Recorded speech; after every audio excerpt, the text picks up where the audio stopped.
What's up, Black Comic Lords? It's another dope episode of Stormwatch, the Rogue Storm Edition, Episode 3, the finale to the Rogue Storm series. With us is our guest of honor, Mr. Murewa Ayodele. How are you, Thank you sir? for having me. I'm doing It's good, your, doing good, doing we're good. having you. It's your show, dude. I just talk. And we have Mr. Antoine Dodson, public relations for all things Aurora Monroe, the Hadari, the Walker of Clouds, the Queen, the Regent of Soul. How many other titles does she have?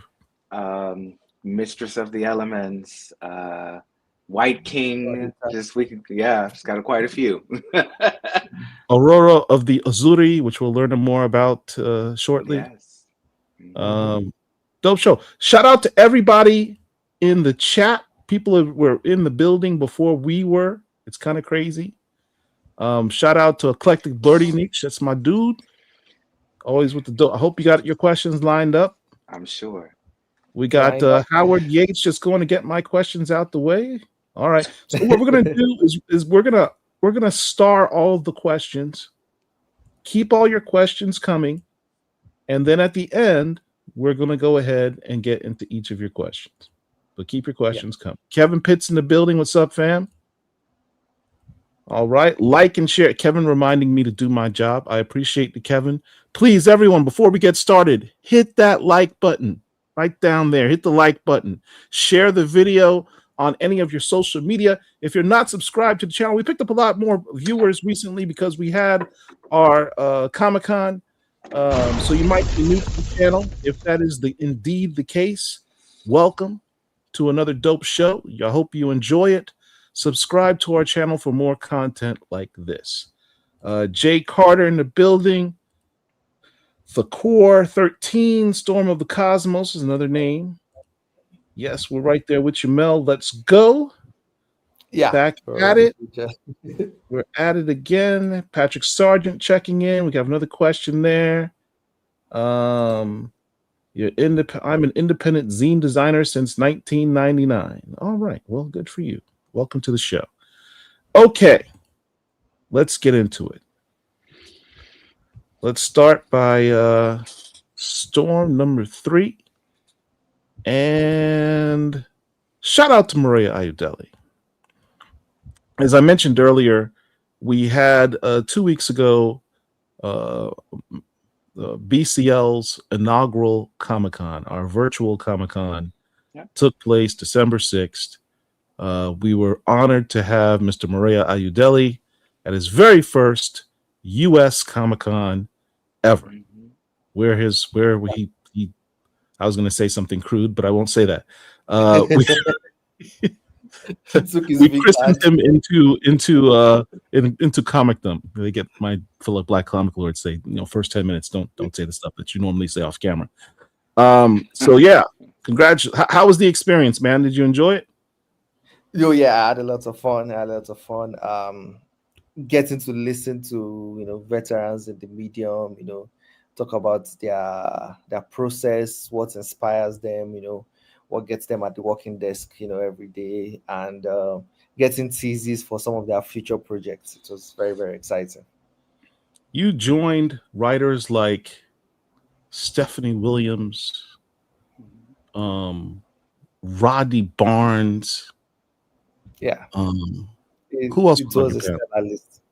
Was John Jennings on that one or no?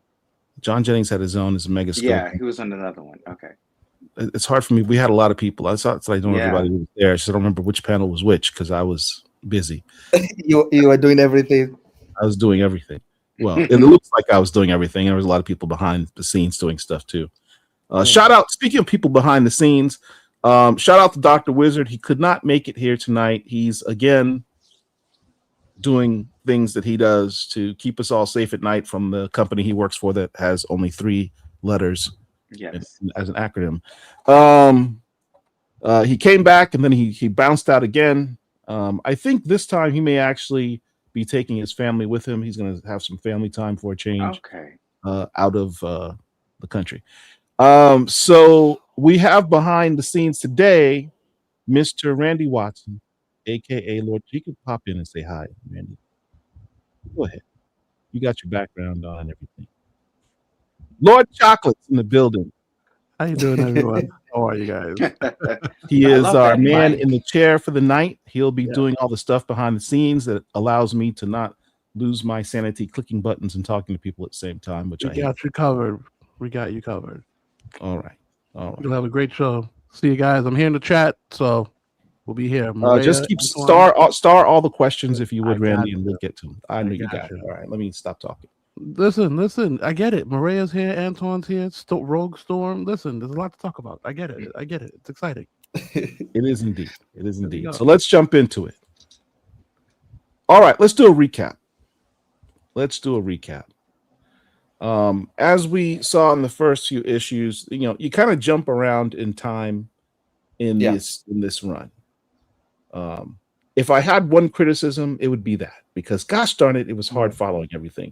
And a lot of that's not your fault, because the overall Revelations storyline is kind of nondescript as to what time period we are. So that part was a little hard to follow. But I think it adds by jumping around that way, it adds to the chaos of it, adds to the intrigue, because you're like, I don't know what's going on. What the hell's going on? And you got all these questions going through your mind, and it adds to the anxiety as you're reading to it. And because it's chaos. That's what the world is at this point. It's complete chaos. And jumping around from time period to time period adds to the reader's anxiety. Was that kind of intentional on your part? Although there are some time captions, for example, that editorial had to cut. I think they were worried about too many texts on the page and covering up the artwork. So there were a lot of time captions that weren't there that I think may have helped more. But one of the reasons why I decided to tell this story non-linearly is number one, I love playing with time itself in my stories, and it brings a new element to the story that is very refreshing, and it's that mystery of what would happen, and then there's now the issue of how do we get to what will happen. Let's say, for example, Storm loses her powers, and you're like, okay, how does that happen? And then there's all this tension, all this thing, for example, in Storm 2, in Rogue Storm 2, we already know that Storm is going to be free. 10 years later, we already know all that. We see that, she's looking for someone, she's murdering and other stuff. So that's one of the things that bring the tension, where Rogue Red and the Uncanny X-Force are trying to break the ice bubble that's protecting Storm. It adds to that tension, even subconsciously, even though you don't know while actively reading it. It adds to the tension because you know that Storm is going to be free, but you're like, how? What will happen? So it brings a form of newness and mystery that linear stories might not be able to give at a particular degree that I just enjoy. And when you're telling a story set in the future, alternate universe, it's fun to play with this. You might not be able to play around with this as much as you would in the mainline continuity.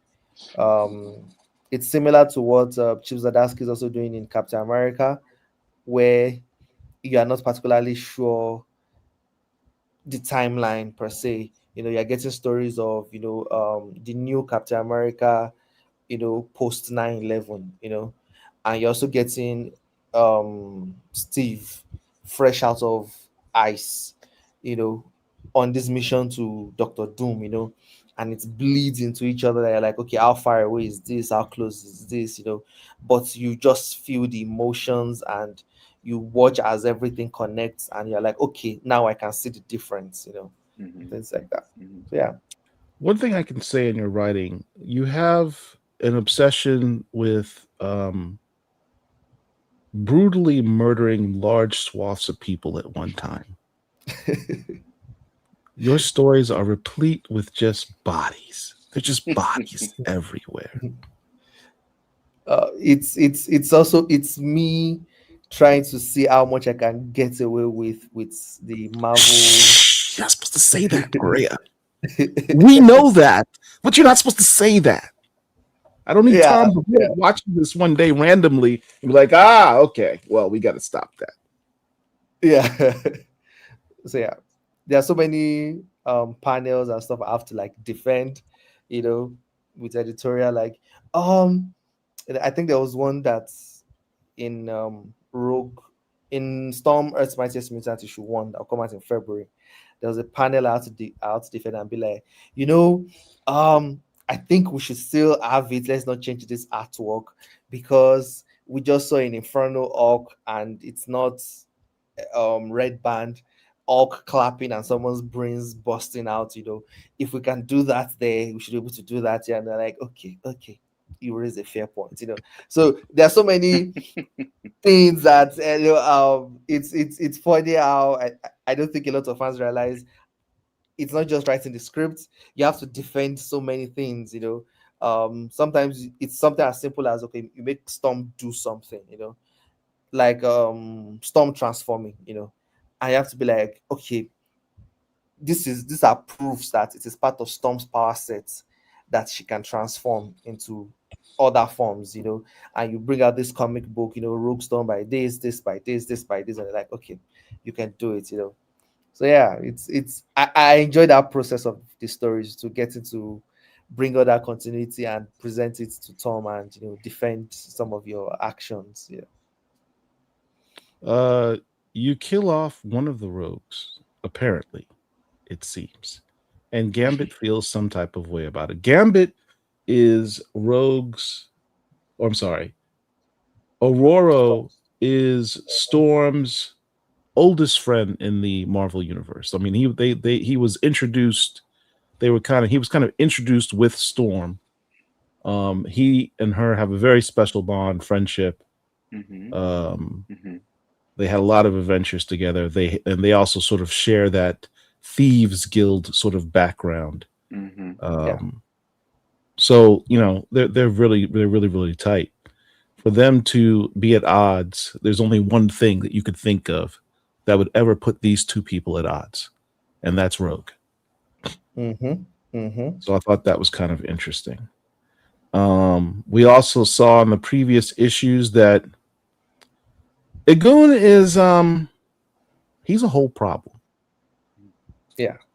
I love the fact that if you were prior to your runs in Storm to ever ask someone who are Storm's arch nemesis, who's in her rogues gallery, who's her top in the rogues gallery, you would probably say the Shadow King. Shadow King always comes up. Dracula, maybe.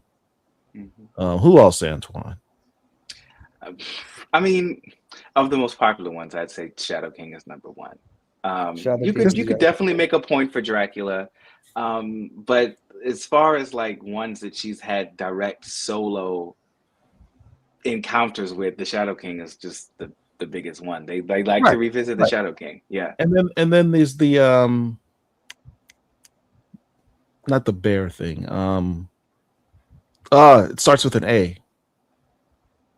Adversary. What was it from? Oh yes, the adversary. The adversary. Yeah. Thank you. I was having a brain fart.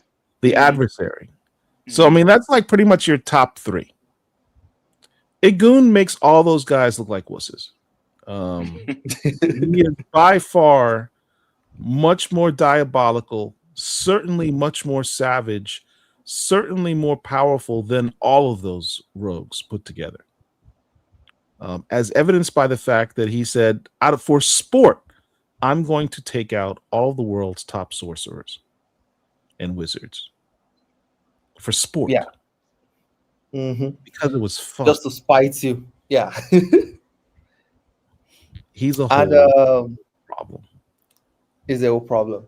And I remember that, while trying to come up with that scene, I had to send a message to Steve Orlando and asked him, I think I might have to kill, Scarlet Witch. It is, and it's like, yeah, go for it. Like the cute and series of Sinister, like you're good, you're good, you're good, you're good, you're good. So and I also had to defend it with Tom Brevoort about the relevance to the plot. And it's what am I offering to the Age of Revelation? And it's one thing that I thought of is that there's no way Revelation would, especially if you know the end of the story, it's not out yet, and it's processed there and everything. Like, there's no way it would be this successful without any of the powerful mystics in the Marvel universe stepping in to do something. Right. So I'm telling the story of what took out the mystics that allowed him to be able to, run, free without any challenge, So yeah, it's why we had to take out some of all these mystics. Yeah.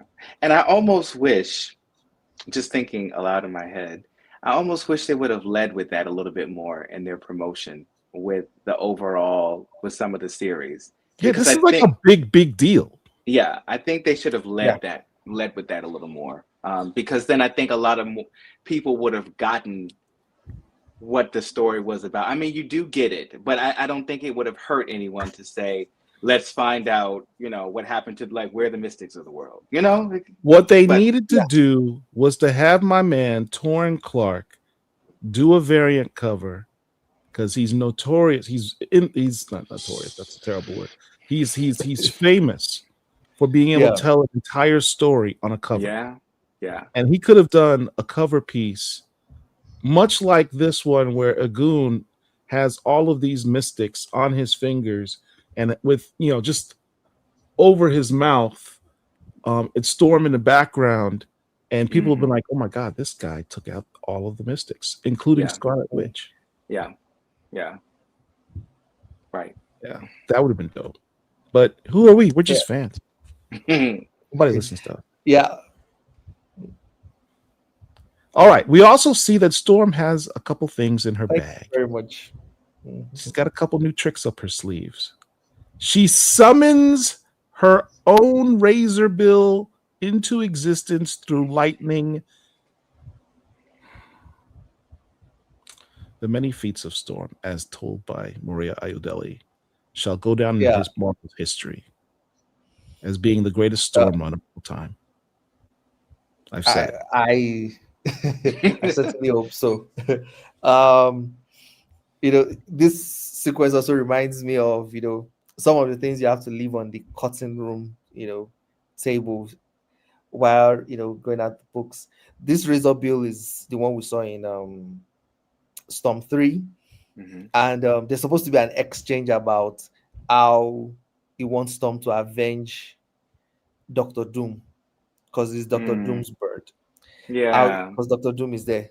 There's supposed to be dialogue about that, That would have been nice. I was like, that would have been nice for people that have been following the series. Yes. But I was thinking, if you're reading Rogue Storm for the first time, you'd be like, what the hell is this bird? What does it have to do with Dr. Doom? There'll be so much context missing that's like, I decided to just, leave it and let's just see the cool bird. Yeah. Well, how many pages was this issue? Every page is 20 pages. Every issue is 20 pages. It's amazing. So one of the things that I noticed that you did in this, particularly in this final issue, is the panels became much smaller. So you had to compact as much information and story as possible. I'm sure people are just noticing. I've been doing that since Storm 11. Yeah. The panels, the panel density has been gradually increasing. Not that you don't have your splash pages. We'll talk about that in a second. But this is a dope just image. Crazy. My only other criticism is I still don't know where she got that damn axe from, which is so incredible. Yeah, that's also another issue. I'm going to if we're going to go through every page, I'm going to show you where she gets it, but you wouldn't see it because the dialogue balloon covers it up. That's also the issue of leaning more into more panel density and more dialogue. Yeah. And I'm leaning more into it. And I'm leaning more into it because, you know, Storm fans, I kept getting the feedback of the book was getting, they were breezing through it. I don't mind it. Some of my favorite books are books that, bam, I can breeze through it and I can read it 3 times, you know, at a go, that they are not too dense. Those are some of my favorite books. But I also understand, you know, in this economy and everything, you want to feel like you've really read something. And I have the experience when I read, you know, a Gail Simon book, a Jonathan Hickman book, they are dense. So I'm like, okay, so let me lean more into that. But I've also had to sacrifice some of my visual storytelling because there are so many things that are in the background, but because instead of 3 panels or 4 panels in a page, now that we're having like 6, 7, 8, some things get lost in the background that people don't get to see anymore. It was if I'm not mistaken, I could be wrong, but wasn't it in the Maui cave? Yes, it was in the Maui cave. Okay. I said Mau. Yeah. I'm thinking Well, about I'm not sure if I got it correctly too. So I'm going to say it. So, but the artwork there, you would see the saddle, you will see the axe, you see all the different things. Daniel Drumm was looking at it while she was tying her hair or something like that. But balloons had to cover it up. So here we go. Rogue Storm number 3. Here we got our covers. Antoine, you're our official cover guy. Oh yeah. So the main one, of course, is Ramos. The second one is Ben Harvey, and the third one is Nimit Malavia. Yeah. It's all dope, man. Yeah. It's all dope. I liked DC. These are probably these are some of my favorite for sure. Yeah, that's some of my favorites. So all right. So we jump into the story. I decided to just check off some things because I want to make sure I did not miss it. Yeah. You did so many name drops. I was actually, if I had more time, which apparently I did not. If I had more time, I was actually going to show images of each of these references that you made from the Marvel history. Yeah. You mentioned Ashtor, the Bright Lady of the Dawn. Anyone who's read Storm over the years see her constantly referring to the Bright Lady, the goddess that she worships, or her ancient ancestor. But Ashtor, the Bright Lady of the Dawn, founder of the Vishanti. Now we all know the Vishanti as one of those references that Doctor Strange often references to. Yeah. Patrons of the Sorcerers Supremes. Yes. And then descended from Ashtor is Aisha. So Ashtor, let's start with Ashtor. Who is Ashtor in terms of the god? Because you're big on the god realms. Where does she fit in the pantheon? She's an elder god with Cthulhu and Gaia. So yeah, she's an elder god and she's one of the patron deities of the Sorcerers Supremes. Yeah, that's one of the core things you know about her. So she's not always, but usually elder gods are like way more on the higher hierarchy than gods. Each of the gods it makes sense that Storm worships her because if Storm is a god, why would she worship another god? But it makes sense if our worship is to an elder god. That makes perfect sense. And what's interesting is that each of the elder gods kind of have their specialty, right? And Ashtor's as being the I don't know how you phrase it, the god, the progenitor of the sorcerers, right? Would that mean that Ashtor is kind of like the god of magic? or energy. What is magic? But some form of chaos manipulation of the universe. A type of magic, because Cthulhu also has his own form of magic. Dark magic, though. Yeah, I think chaos magic. Chaos magic. I think Gaia is more of like life magic. Right. So they have their form of magic to some extent, but it's just different aspects. So which aspect is Ashtor? I think it's more of light magic, I think. Light magic. All right. So the goddess of light magic creates the sorcerers, which live, and in essence, her progeny is Aisha of Balobedo, who ultimately is the first human sorcerer supreme. Now you say human sorcerer supreme, like, are there other types of sorcerer supremes that are not human? Yeah. The first sorcerer supreme is Agamotto, and is not human. It was formed from the, I think, teardrop of Oshto. I think Aisha was created by Steve Orlando and Stephanie Williams, I think. Co-created. Yeah. And then Aisha, the Rain Queen, would seem to be kind of alluding to the weather manipulation side of Storm.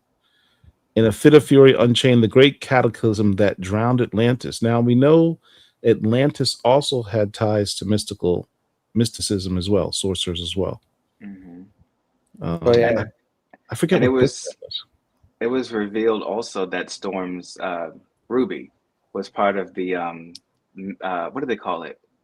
Is it the Madripoor set or something? It's part of a set of different gems that collectively have great power. Now, then the rumor was when they came together, that was part of Atlantis falling. That could very well be connected to what we're talking about here with Aisha. I can't remember what storyline it was that we talked about Atlantis sorcerers. That particular line, I had to also defend it with Tom Brevoort, because saying this is what caused Atlantis to drown is not something you can just say willingly. That's a big canon moment. Yeah. Yeah. So one of my defense for it was, well, technically there are like 5 different books that have claimed 5 different reasons why Atlantis fell. This is true. So if they can have contradicting stories, we can add 1 to it to make it 6. Murewa, in essence, said the absence of evidence is not the evidence of absence. Yeah, you made one of those type of arguments. And then it's also in the phrasing. I don't say Aisha is the one that drowned Atlantis. She unchained the great cataclysm. So it's, what is that cataclysm? So it can still be any of those 5 things. It's just what caused the first chain reaction was Aisha, the Rain Queen. So it's a way of adding Aisha there without removing all the other people's claims. Right. So it's there. So it's like you just theirs is there, you just add yours here, and then it still works. Right. This is part of it. Yeah, this is part of it. And then descended from Aisha is Ashake of Nubia, the scholar sorcerer. Now that person we did see her in the New Mutants, when the New Mutants traveled back in time and they met this person that looked like Storm, and she said, "Hey, I'm, No, she said, yeah. You might recognize my descendant Storm." That was New Mutants number like 34. I have it on my bookshelf over there. Yeah, and there's another magic comic book that she's in. I've forgotten the title. Yes, I think it's by C.B. Sobolski or something. All right. So look, if you guys haven't picked up on it yet, Murewa does his homework, like a lot of homework. He does deep cuts into Marvel lore when he makes these references. And I love the fact that think about what he said. when you decide to do one of these deep cuts that cuts into Marvel canon, his editor, Tom Brevoort, says you have to defend that. You have to, in essence, research. It's kind of like a doctoral thesis, right? Each of his writers makes a thesis of what they want in the story. And Tom, being the professor, the head professor, is like, all right, well, you got to defend that thesis, that assertion, that that's where the story should go, that the canon should be changed in that manner. What evidence do you have to change it? How do you tie it into what's happened before without directly changing what's happened before? And if you're going to change it, make it make sense. I think that's kind of cool. That process is kind of cool. Like that part, one thing I added was we know about Ashake, but we don't know the tribe she belongs to. So saying she's from Nubia, so I have to defend that. To be like, okay, it's not been stated before. We know she's Egyptian, but it's not been stated before, what tribe she belongs to. Right. Yeah. But but judging by her features, that they are more inclined with the Nubia tribe of Egypt, if I can say she's Egypt, because of her more black features and things like that. So they're like, okay, cool. So all of you artists that insist on making Storm look a certain way, understand she black. All right. Black.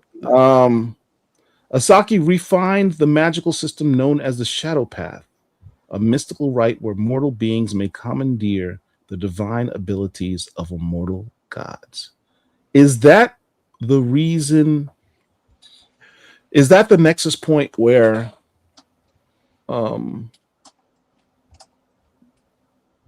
it says a mystical rite where mortal beings may commandeer the divine abilities of the immortal gods? That sounds a lot like mutants.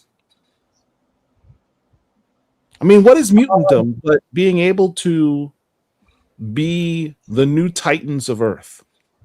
Those who wield abilities that can challenge the gods. Yeah. I think most people don't know how much I actually hold myself back when I write these things. And it's funny when they say, oh yeah, he's doing power scaling. I wanted Storm to use the power of Ogun. And using the power of Ogun, which is the god of metal, means she would just become Magneto. I wanted her to do that battle with the powers of Magneto. Imagine her controlling all the swords, turning them into liquid and just slicing through all of them. But I'm like, it's going to become, Storm stealing Magneto's nachos or something, Yeah.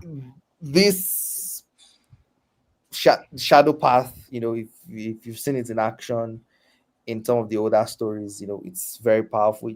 It's Ashake uses it like, oh, I want to see into the future. I will use the eyes of this god. Oh, I want to do this. I want to fly. I'll use the wings of this god.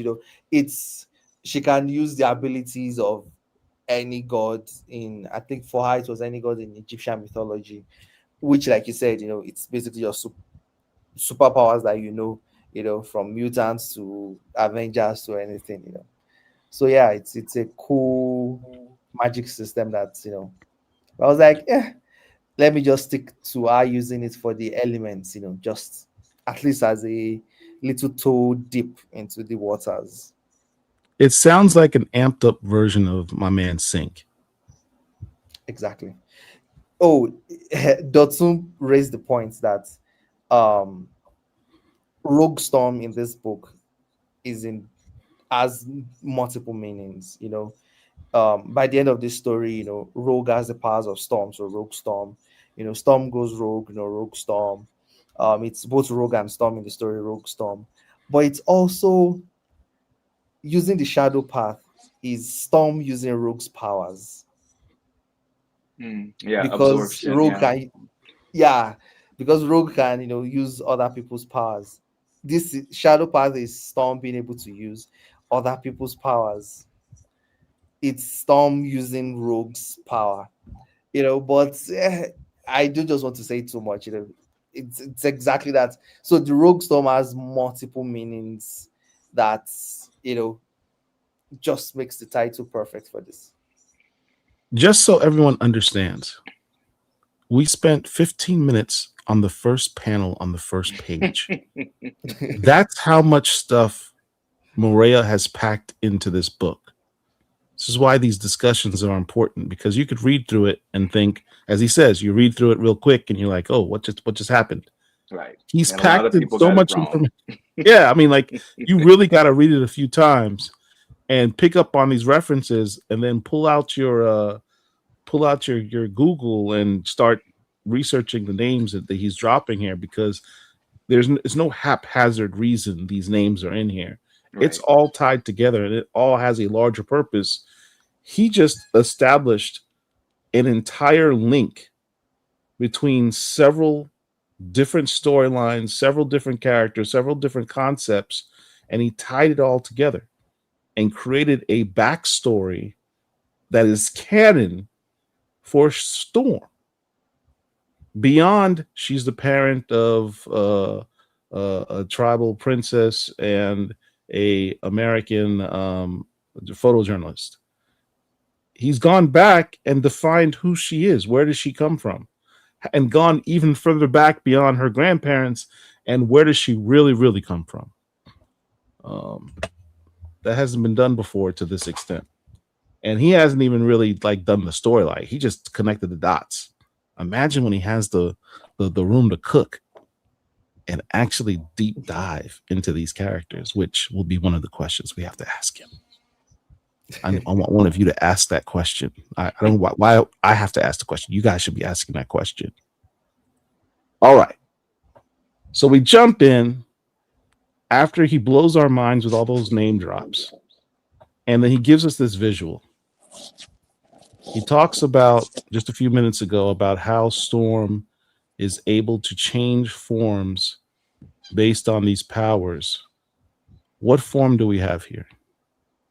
Which version of Storm is this?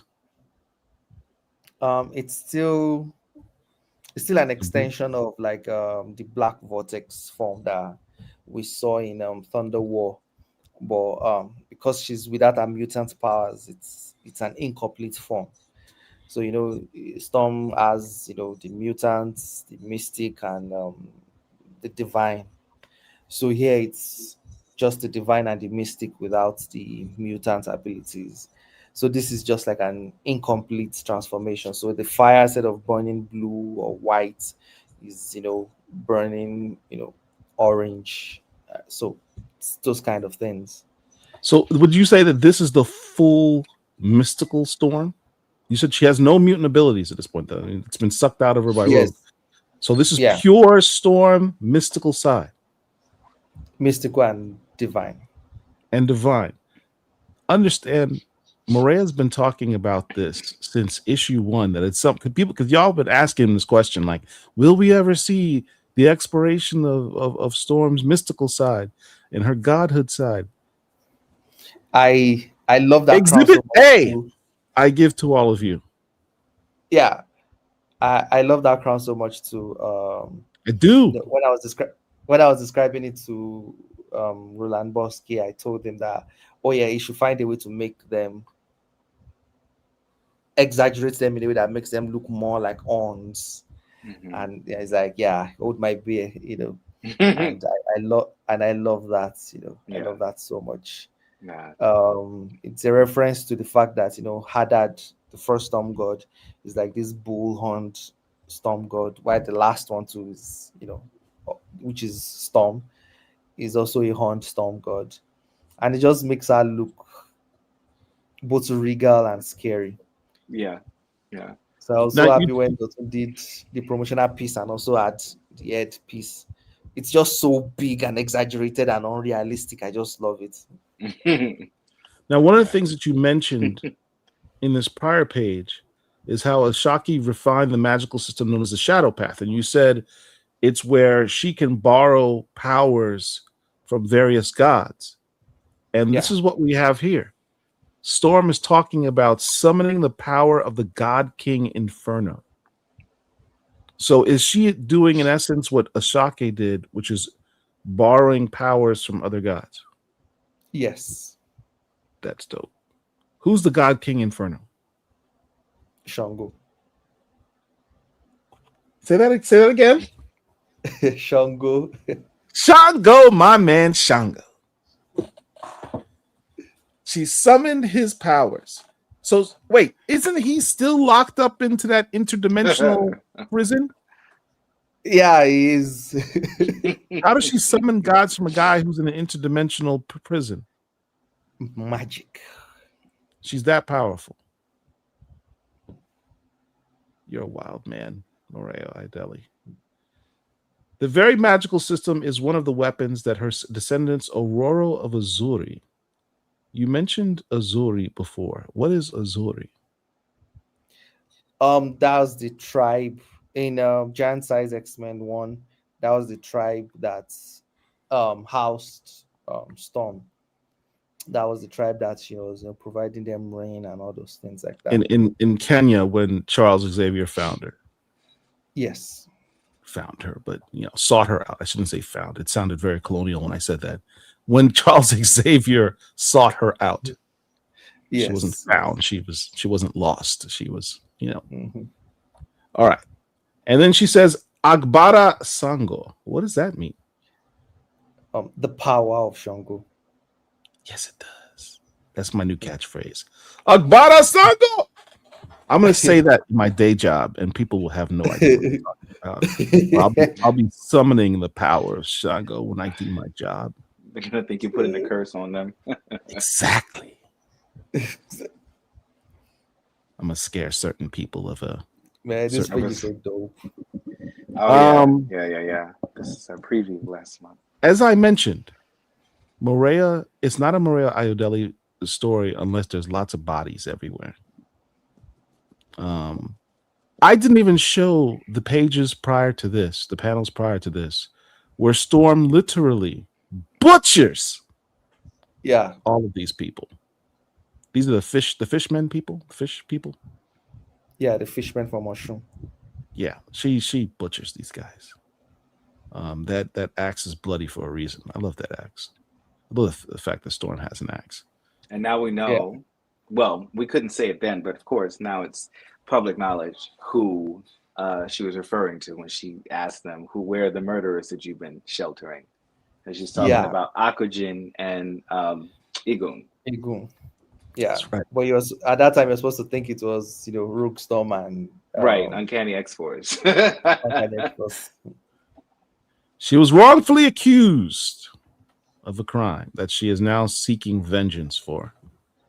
Abeokuta, Nigeria. Is there anything significant about that place? I think I just like the location. There are lots of culturally significant places in the Yoruba kingdom, and it's places like Ibadan, places like Osogbo, Ife, Abeokuta, and things like that. So yeah, Oro Monroe is the gallows and the executioner, which oddly enough is the name of the story. And, what is the significance of this? Yeah, before I get there, I love that page. Before I talk about this, another reason I chose Abeokuta is during the Oyo Empire, when the Oyo Empire was, really over most of the, Yoruba states. Abeokuta was tired. The Egba people, they were tired of all the taxation, so they rebelled. And one of the reasons why they were able to, push back the Oyo Empire was because of their natural landscape that is very, very rocky, and everything here takes place in Olumoro, one of those strongholds that was able to defend them and everything. So it's a battlefield, where people go to, defeat tyrants. So yeah, it also has that significance, which is also the reason why I choose a crater in Kenya, because that was also the location where a group of warriors that were fighting back against the colonials, the white colonials, were also using as hideouts. So those two locations, Abeokuta and the crater, have significance to people fighting against control and tyranny and things like that. So yeah, this page is beautiful. Roland Bosky killed it, Niraj Menon killed it, and it's so striking. It's so, I love it. Even people that want to hate it, when they hate on it, it gets like tons of likes and everything. So it's really, really striking. It's really, really This is striking. the cover I said that should have been a variant. This is the page that should have been a variant cover. Yeah, this would have sold. I would buy this as a cover. I would buy this as a cover. This would have sold some books. If it goes to a second printing for whatever reason, I would highly suggest that you ask whoever the powers that be to make this the second printing variant cover. Yeah, I think the reason why they don't like covers like this is because it's visually jarring. No, the character, the titular character is small, which I don't mind, but I think Marvel usually likes when the titular character is big on the cover. All right, talk about bodies. All of X-Force has been wiped out. Rogue was the final member of that group. Even Storm got kind of taken out. But oh no, wait. In the middle here, we have Dr. Voodoo impaled on Igun's back with the other sorcerers.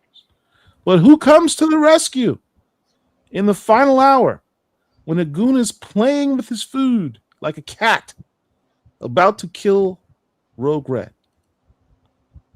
Dr. Voodoo to the rescue with his brother Daniel. How's that possible? One is in the future, one is in the past. So this is still in the past. I see. I love the dynamic before the impalement. Yeah, before that. And I love the dynamic between Dr. Voodoo and his brother. Yeah. Yeah, you brought back the brother. The brother was gone. Didn't he get killed or thrown into the universe or something? He turned into a human with flesh, and it was being manipulated and all those stuff. Then he died and became a ghost again, but felt guilty. So it's like that drop kick was sick. So I see here that Daniel's actually performing some type of CPR on Storm. Mystical CPR, ghost CPR. Tell me what happened there. Did she die and come back? No, it's probably like her vitals probably became like super low, and they needed to The thing about Daniel is because he's a ghost, he can't really do much to change your physical status, but he can quicken up your spirits, something like that. Okay. Almost like And as we'll see in later pages, she had, outside of having Igun ripped out of her body, she had other reasons to be tired. Because when Rogue also touches you, you usually lose consciousness too, and all those things. Yeah. Dr. Voodoo comes to the rescue, but he's ultimately captured. And again, Igun likes to play with his food. This guy's a complete menace. He says Storm basically releases, we didn't show this part, Storm releases this spell which basically nullifies all powers for like 3 minutes, right? And so Huh? Well, Dr. Voodoo did this time. The first Dr. time. Voodoo. Yeah. And so it allows Storm to get away. but he's left behind, and that's 3 minutes of torture for Egun. Yeah. Poor Dr. Voodoo. Yeah. I know. I hated that part. I mean, you know Yeah. what I mean. It was hard. It was hard to write. Sad moment, Maria. This is a sad moment. Yes. Yeah, it was hard to write, but You could see how disfigured he was from being beaten and broken up. Yeah. Yeah, it was hard to write. But I had to make sure that it was a spell that won the day. It was Dr. Voodoo's spell that won the day. Yeah. And understand, our previous sightings of Dr. Voodoo in this series, he looked smooth. He looked cool. He had a nice suit on. Hair was did. You know, had a music playing in the background whenever he popped on the panel. I mean, but Egun made everyone look rough, man. So he put them through some things. He put him through some things. All right, so Storms, we're finally getting the backstory of what really happened. Yeah. How did Storm get to this point where she's public enemy number one? Everyone accuses her of destroying the world. That's not actually what happened. Why don't you explain what actually happened now that we're finally here? Okay. I think these are the sequences where we start catching up on everything. These are the places that they had to remove time captions because there are lots of text on the page. That's when we find out that Storm and Egun had the battle before because Egun escaped, and in that battle the Storm Sanctuary got destroyed, and they fought for 10 days straight. That's when Storm was able to swallow Egun, and she knew that her powers are going to start going crazy, so she secluded herself in the Sahara to be imprisoned. That's also when I think that's the page after this. That's when we find that different countries started sending soldiers to fight because they think she's doing something bad, and different things.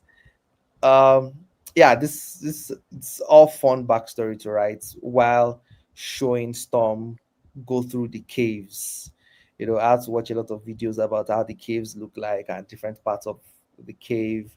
There are parts of those caves which I've forgotten their names now that are religious places, and there are places where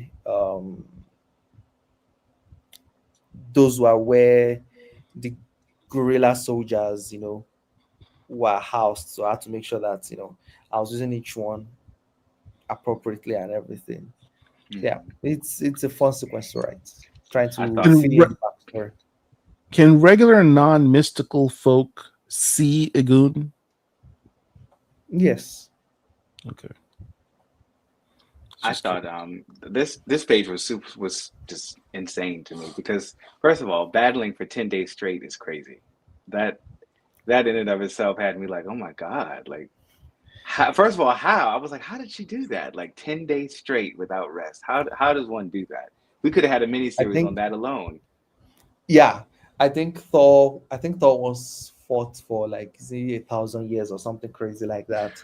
Yeah. So Thor has fought for years throughout the stretch. Now, my question was, it says that she ingested Egun. Now, how, even though it's done off panel, how did she do that? How did that happen? How was she able to do that? The reason why I didn't show that on screen was that I think if you are following the Storm series, you would have seen how she can do it the way Eternal Storm did it. And that's the pressure feed. Pressure by making she him crushed smaller. him down, and then I got it. Okay. Just like that. As my powers went away, so she basically consumed him again. Yes. But because I guess she no longer had her mutant abilities or what have you. Well, she did here. Well, she did here. She didn't have eternity. Yeah. She didn't. That's what it was. She didn't have Eternity's powers anymore.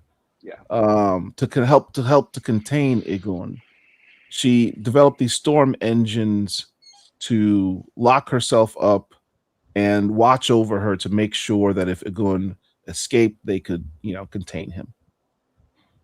Yeah, I think in the original draft I described what the chains were made of. Um, they were made of Elysium and Gleipnir Uru. Basically, I was creating a version of Uru that in Norse mythology there was this substance, this ribbon that Odin used to tie down Fenrir that would lead to Ragnarok, and it's called the Gleipnir. Yeah, so I was saying it was Gleipnir, Uru, and Elysium that was used to tie her down because she's a god. Different things here. But yeah, it was getting quite dense. It was getting quite dense. 3 issues, so small. The knuckle dusters that you mentioned in Lithium, and that's what these knuckle dusters were made out of. Yeah. And we finally get the backstory as to how Storm came back in possession of these when she had gifted them to Rogue. Yeah. Yeah. That was a very emotional scene. Very well done. Yeah. All the flashback, except I think 2 images, were from actual comic book panels. Yeah. I don't think many people noticed that as well. Yeah. I saw it right away. Yeah. On Storm's face here, that you could truly see the emotion and the pain that she has. The pain she's experiencing. Yeah. Seeing her sister, her friend, snap out of existence. I maintain. I mean, I've read several of his other work, X-Men and non-X-Men related. So I've been a fan of his for a while, but I maintain I think he's done some of his best work in this book. That's just how I feel. I agree. And I'm not just saying that because it's Storm. He really took it to another level with a lot of these pages. And the colorist Niraj was like the perfect complement. Because even this, like look at how he colored that. I mean, it looks fantastic. Yeah. Yeah. The glow, the everything, it's beautiful. All right. So see, this page had probably like twice the dialogue. You see how dense it is, that even more dialogue. We have to like find a way to cut some, move some here and everything. But the exchange here is inspired by Marriage Story.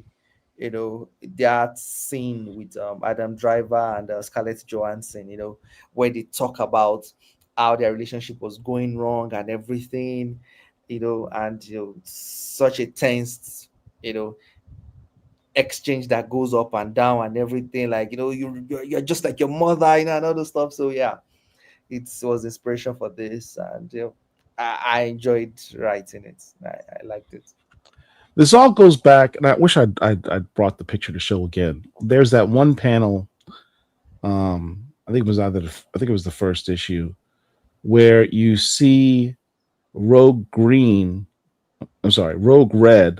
looking at the embrace between Gambit and Rogue Green, like longingly, and you could see the pain and heartbreak because she's like, I'm literally the same woman. I have the same feelings and memories that she has for him. Yeah. Why does he choose her over me? It makes no sense. I'm the same person. And that's her husband. And that's her great love. And she can't be with him. Yeah. And the only difference they have is the Wonder Man's powers. And wouldn't that make you feel worse if the difference between the person he chose are the things that are not part of you? Yeah.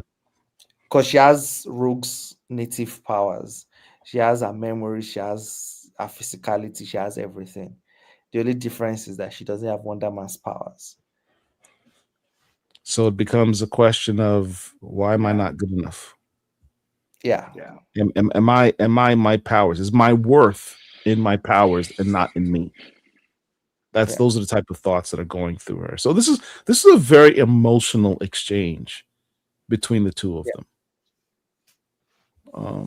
So I thought that was well done. You packed like 4 pages of dialogue onto 1 page. So it's gonna So I had to tell Roland that there's going to be a lot of dialogue for this. So let's pull out, let them be silhouetted, and let the body language speak. So there's a lot of things you can see the body language. It's what does it.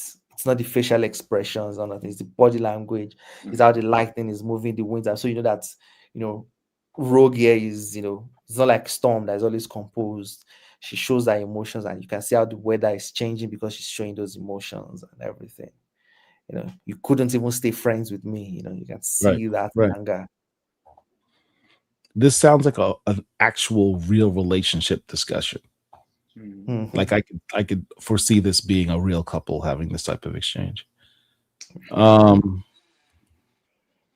that you're a big fan of Shuri. Yeah. Igun prowled our world for every mystical protector it had to offer. Every mystical protector it had to offer. And then we come to Shuri, the ancient future. But in this one, she says, I am Shuri, daughter of T'Chaka, Omo Egbe Okunko. What does that mean? Oh, yeah. I think I saw people say that, oh, yeah, somebody finally remembers that Shuri is a mystic. I've already written Shuri before. I wrote Shuri as a mystic. So it's not my first time writing Shuri as a mystic. Yeah, Egbe Okuku means the dark cults, like the secret cults. It's a group I made Shuri a member of in my earlier story with Shuri. So it's self-reference. It's me. What earlier story of Shuri? What are you talking about? Oh yeah, I did a Marvel Voices Wakanda Forever story. Oh, okay. Yes, Shuri does have a mystical side since she quote unquote died and went to the Jalia and became the ancient future, the repository of all Wakandan knowledge and history, which granted her various powers. This is not a side that we get to see as much of her anymore. And I think that's a sad thing. I thought that was one of the most interesting things to do with her character, to make her not just T'Challa's little sister, but her own unique character. Right. Instead of the MCU version of Shuri being, oh, well, that's T'Challa's little sister Genius. A lot of Black Panther fans go, oh, well, Marvel's just trying to take away T'Challa's brilliance and put it on his sister. And I get the argument, because at the time that the movies came out, she had her own identity as the ancient future, and she had her own power set, which is interesting, and it separated her from T'Challa and made her her own character with her own power set and her own potentials for the future. Yeah. I really hope they lean back into that. But I see that she has a spear, which brings up my question again. Where did she get that spear? Where did Storm get her spear? Sure. I can't remember what I put in the script. I think it's a previous weapon she's owned before in the past. I think it's a previous weapon. It's not one I created. I've forgotten it. I have the reference everything in the script. Yeah, but this forest will show up again in my upcoming Black Panther short story. Okay, which we'll talk about again later. All right, so Storm is upset because her buddies in the X-Force were all wiped out. Why don't you talk about this? Oh yeah, I think I had fun with this. This scene was also inspired by Jujutsu Kaisen, where they have domain expansion. Yeah. Where they teleport their enemies into like a little domain and everything. So yeah, so this scene is inspired by that. all the 5 moves, all the stuff were inspired by different things. But this particular one that you shared there is inspired by Scorpion. You know, I think I was still saying online that the yank there where Storm pulls. I wanted to replace it with get over here, So yeah. That was so yeah. Ooh boy, I remember seeing that for the first time. I was like, oh my god, I can't believe they let you do that. Yeah, exactly. I think so. I think it's one reason why it had to be silhouetted and everything. It's lovely. It's definitely. Because I was like, the first one was bad enough, and then like I was like, is that her like spine and her that was crazy. Yeah, after that, yeah, you have to see the spine, you have to see everything, you have to see blood, the stuff. And yeah, he did a really good job with making that very graphic, but still silhouetted. Yes. Like that. Yeah. Yes. Roland gave Storm a lot of weapons, so I was like, okay, I need to find out different ways to use all the weapons before the book comes to an end.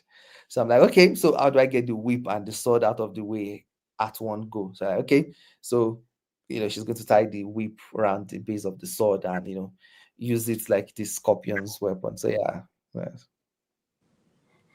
I almost want to say this is an Thanks for watching Jujutsu Kaisen. You would enjoy it. I feel like this page should be called like Storm, Brutalizer of Mutants, Bad Mutants.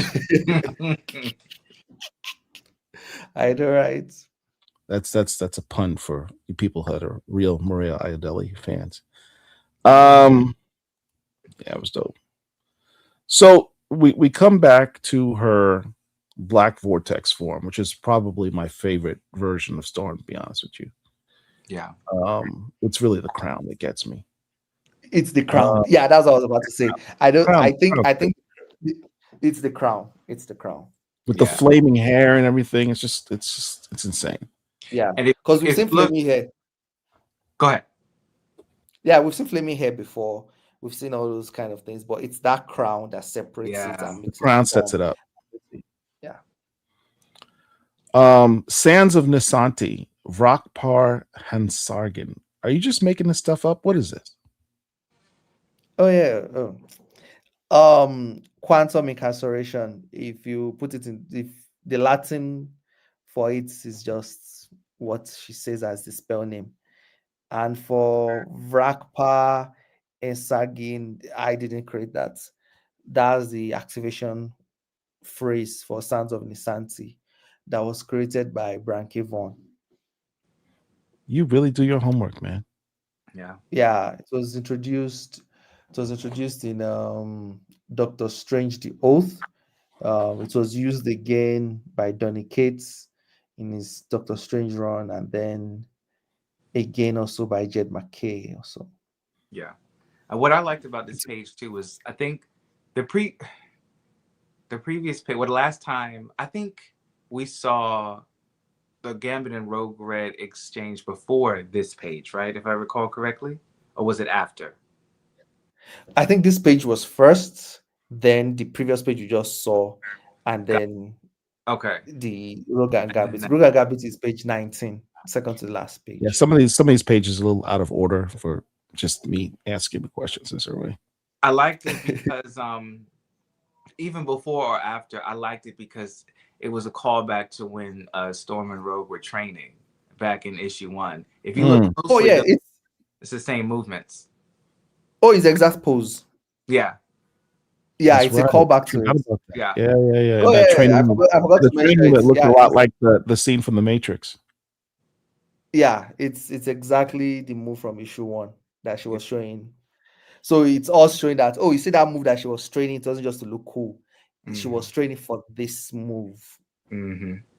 That's it. Good catch, Antoine. Oh yeah. It's nice. I'm happy you got that.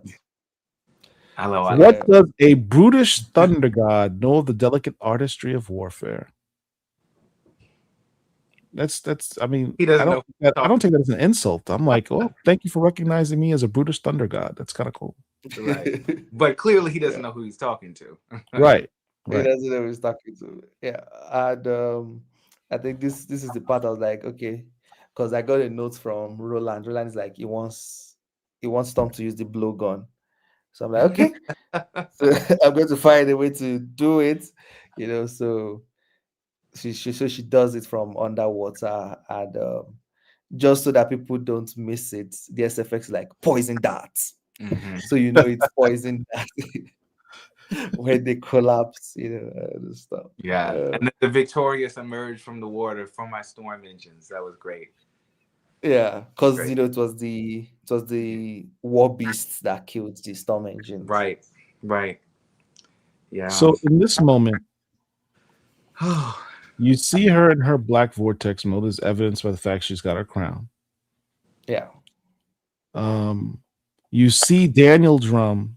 His brother's already been killed by Igun, so he's got beef with Igun as well. And he asked, "Do you need my magical knowledge to help you with this?" And she's, "No, I have everything I need to end this." And you see it's lightning swirling around her. But I thought her mutant powers were gone. How is she swirling lightning? How is she controlling that ability?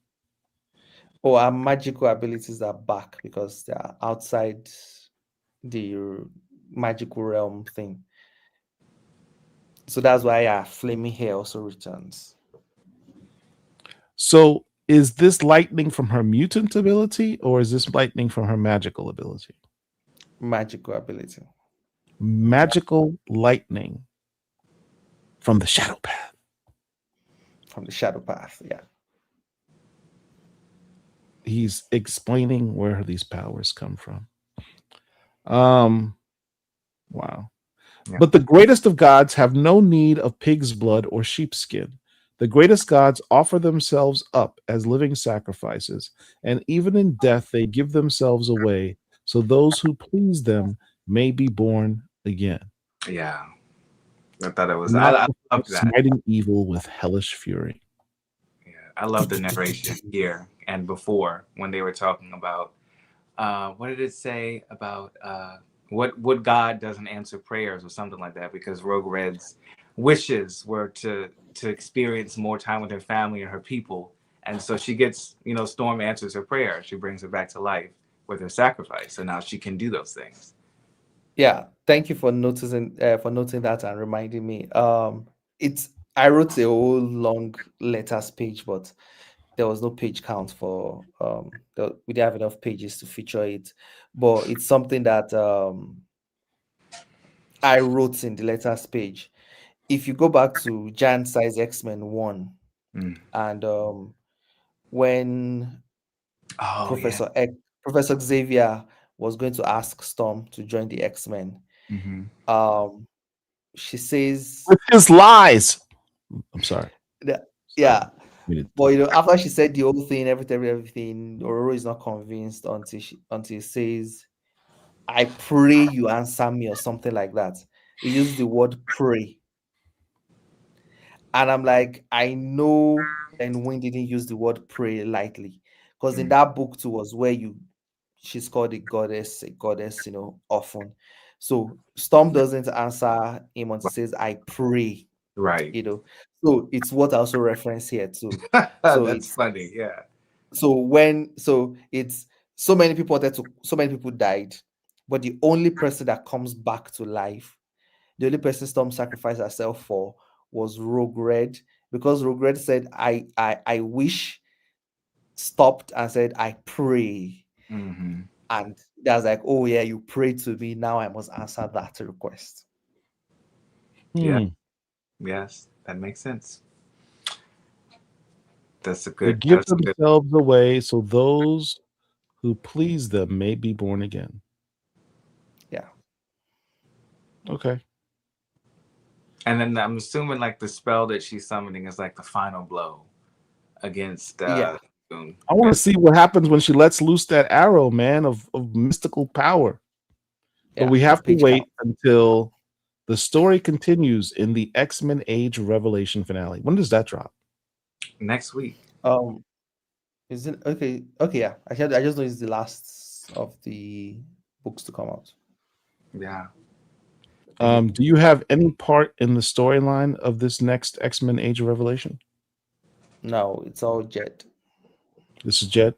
In Jed we trust. Yeah. Don't screw it up, Jess. Yeah, I don't.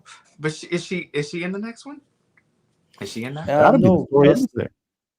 No, just a little of Gambit and Rogue Red. Okay. So we don't get to find out what happens with the arrow? Nope. Yeah. You see, Marvel, this is why I got beef with these crossover. Look, let me stop.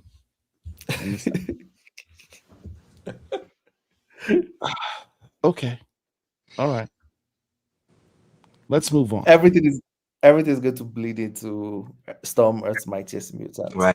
I think somebody in the comment section, that was displayed on screen said they can't wait. They want to know more about Akujin. Yeah, Akujin comes back. Oh, good. Perfect segue. Everything leads back to Storm Earth's Mightiest Mutant. When does this book drop? I think first week in February. Yeah. During Black History Month? What a coincidence. February 4th. Yeah. Black History Month. Mm-hmm.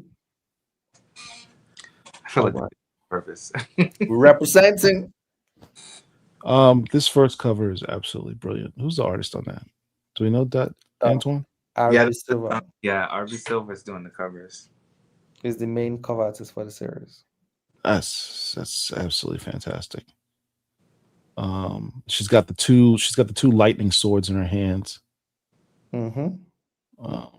Wow. Yeah, it's dope. And of course, I love this homage to Black Panther number 18 during the Reggie Hudlin run, the wedding of Aurora and T'Challa. Her wearing that dress. Is there any reason why this particular variant cover is in this series? It's to celebrate Black Panther's 60th anniversary.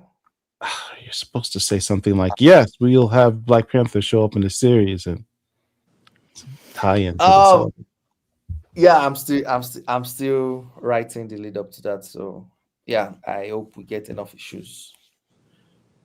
You're still writing the lead up to him popping up in this series. I shouldn't have said anything.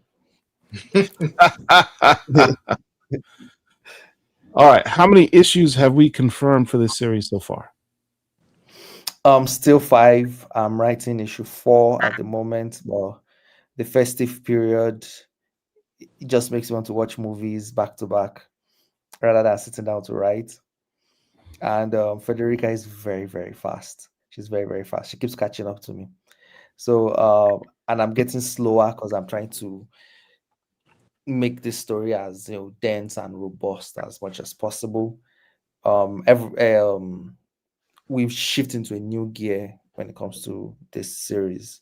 The tone, the pacing, everything intensifies. So yeah, so it's become harder to write, which is fun and creatively challenging but very, very fun. So yeah, but I'm writing issue 4 at the moment. So I'm hoping by the time I get to 5, we would get news if it's either stopping at 5 or we'll get 5 more. You know, it'd be a great boost towards the end is to have Black Panther show up.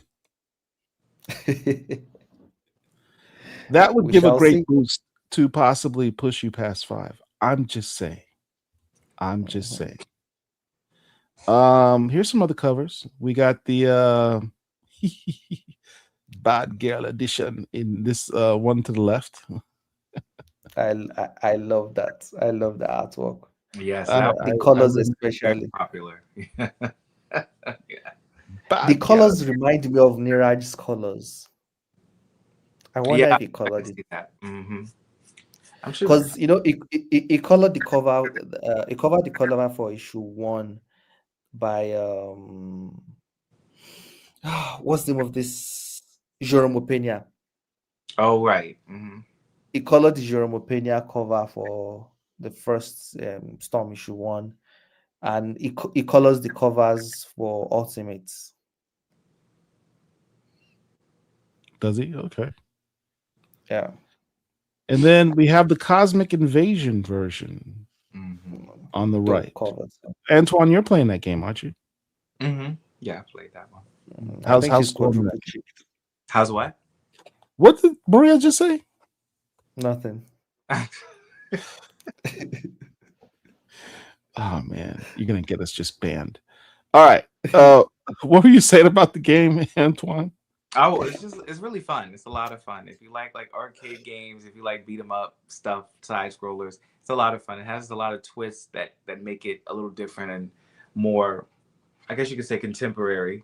But I love it. I still play it. It came out a couple weeks ago. I think it came out December 1st.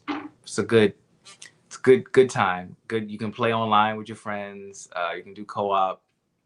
So if you haven't tried it, I recommend it. Yeah. All right. We have some preview images. So let's go full screen. Let's go full screen. Is my producer guy? There he is. He's there. Look at that chocolate right on it. All right. These are Black Comic Lord exclusives. Yeah. Yeah. With her. Sugar. Yeah. I love Sugar is back. Yeah, he's back. I noticed that she has two actual swords in her hand, and they look like the rapiers that Nightcrawler uses. Oh yeah, that's true. Yeah, they are sabers. They are to match Brutal Storm costume because of their golden hilts. So are these from Nightcrawler? No. These are as she has this yeah, they match the outfits. The sword staff is for the armored storm, so this is for the Brutal Storm, which matches these outfits more. Okay. So what's from what you can tell us, what is happening in this scene? Oh, I can't tell you anything at all. Can you tell us who these characters she's fighting are? I can't say it either. Wow. All I can say is that's Storm and that's Sugar. Is he? Can you tell us if he's living at the sanctuary now? That's a good question. I can't either, but he's not. But it's not. Let me just say that he's not. But he and Storm occasionally team up for trips. I like that. And I'm assuming, is that ice at the bottom that we see? Water. Okay. And is that her generating that or him? Him. Yeah, it seems to be spewing out of his mouth. I see it now. Yes, you're right. I see it coming that way. I was looking at it as coming from the right side over, but I see it now. I see what you mean. Yeah. Yeah. Look at how long Sugar is. Right. That's what I was gonna say. Looks like a roller coaster.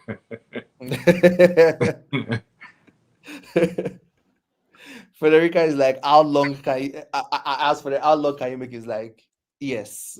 Yeah. Right. Now I love how she looks. How she rendered her here. I love how it looks. Yeah, it's very similar to Lucas's style of hair rendering.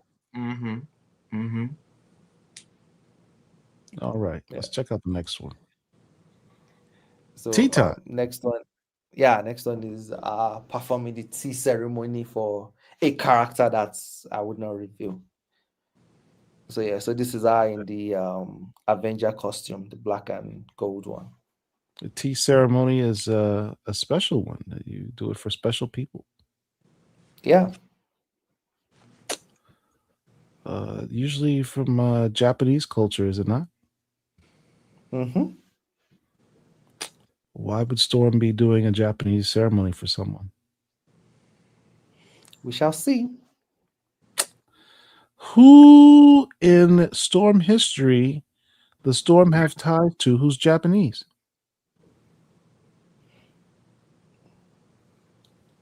Think 1980s, Chris Claremont. I'll give you it. Mm-hmm.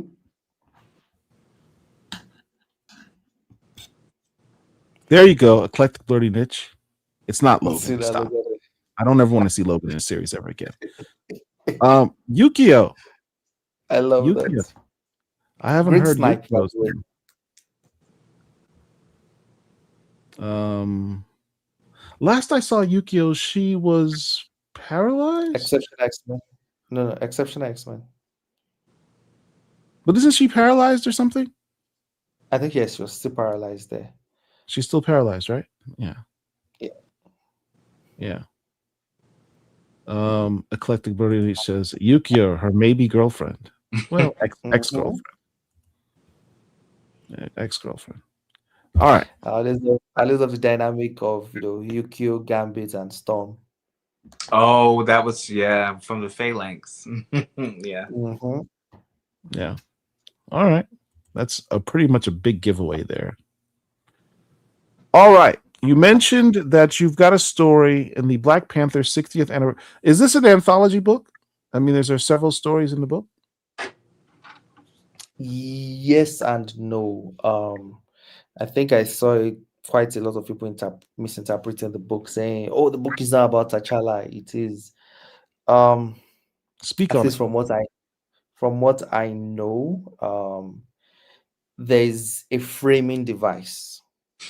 So a framing story. So the framing story is basically a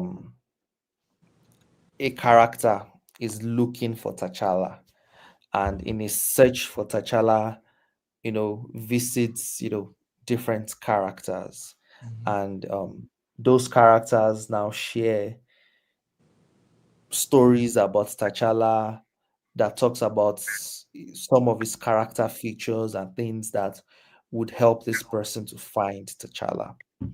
So is T'Challa in the book? So one of the stories by me, exactly. So that's what people are thinking. The way it sounds like, oh my God, T'Challa won't be in the book. But that's the framing device. Okay. So that's the framing device. So the framing device is basically this character going to different people and at the end, I don't know, find or not find T'Challa. So that's for the writer to settle. Personally, for me, it's been interesting. It's just been interesting how people have been misinterpreting it, because I got it right away. It's somebody going around talking to people about T'Challa, and then they tell them about T'Challa. But while they're telling them about T'Challa, guess who you're seeing? The story. It's not that you're drinking tea, talking to them. No, it's gonna be like, okay. I think the reason why people are allow me to use the word misinterpreting it is because of fear. When you're scared of something, you're like, this sounds like it's a way of not putting T'Challa in his anniversary thing. This it's when you have the fear, if there isn't fear, so it's definitely fear, but look, it's not a secret. I'm a big T'Challa guy. That's my dude.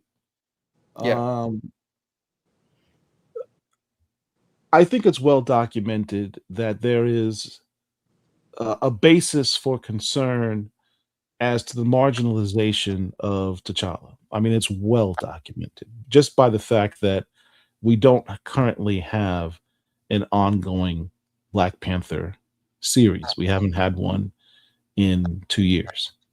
And the directions that were taken in one of the volumes, at the very least, was such that it sort of reinforces the concept of the marginalization of the character in light of the death of Chadwick Boseman and Marvel's decision to not recast the character. So the Black Panther fans are very sensitive on this subject about his marginalization across all media.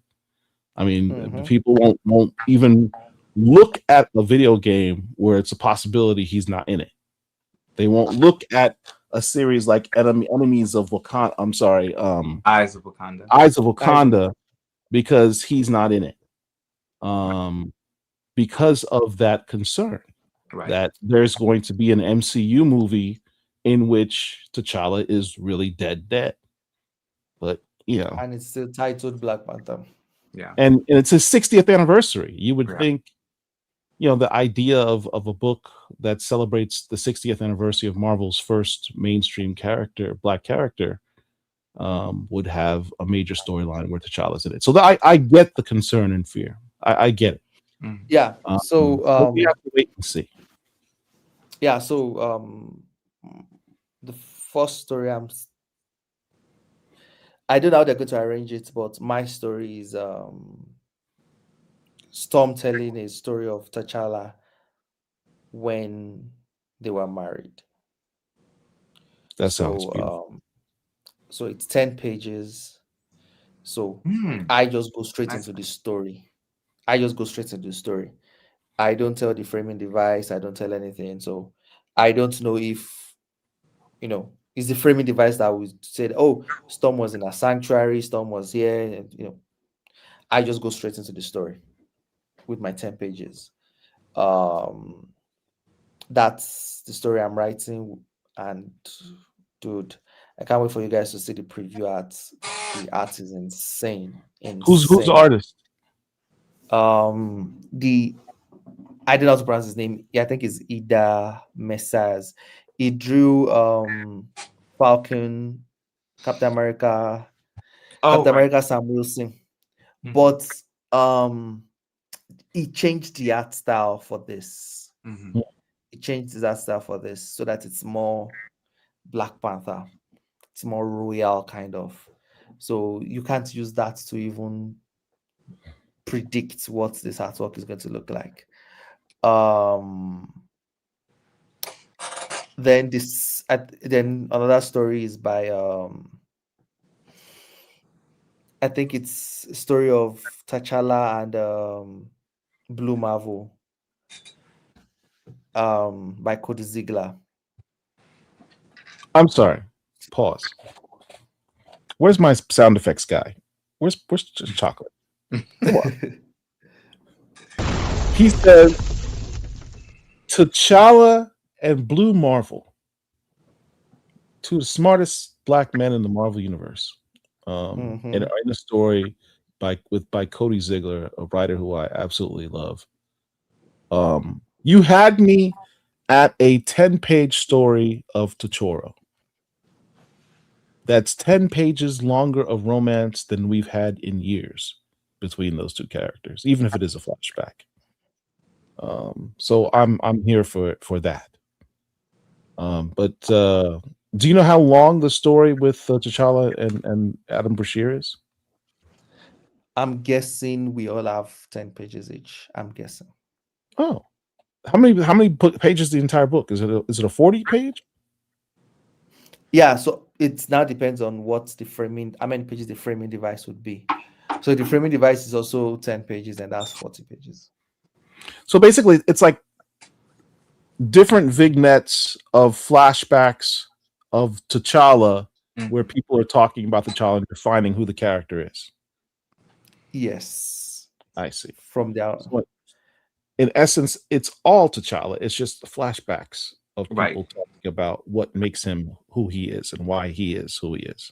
Right. Yeah. So different writers focusing on the parts of him that they enjoyed the most. Okay, so Marvel marketing department, you guys need to do a better job defining the book like that and explaining what's going on. Yeah, so I've not read other people's work, but just me guessing. I'm guessing Cody Ziegler zone is focused on leadership, T'Challa's leadership skills. I haven't figured out what Christopher Priest one is about T'Challa. Priest is doing the story? Yeah. Okay.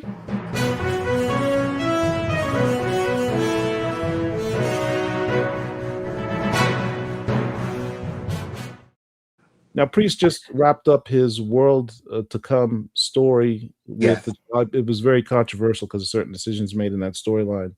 Yeah. But here's the thing. Christopher Priest is the guy who made me make T'Challa my guy.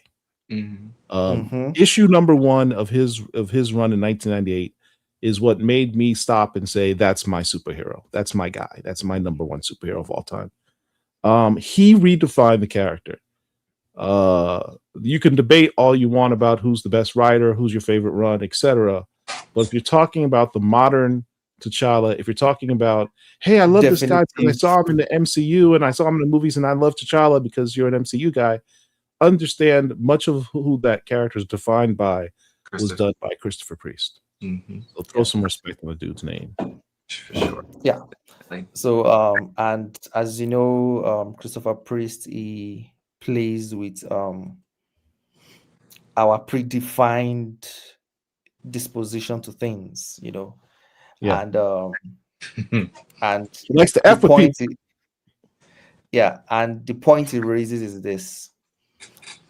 You know, in the Marvel universe, the island of mutants, Genosha, was around the coastline of Madagascar.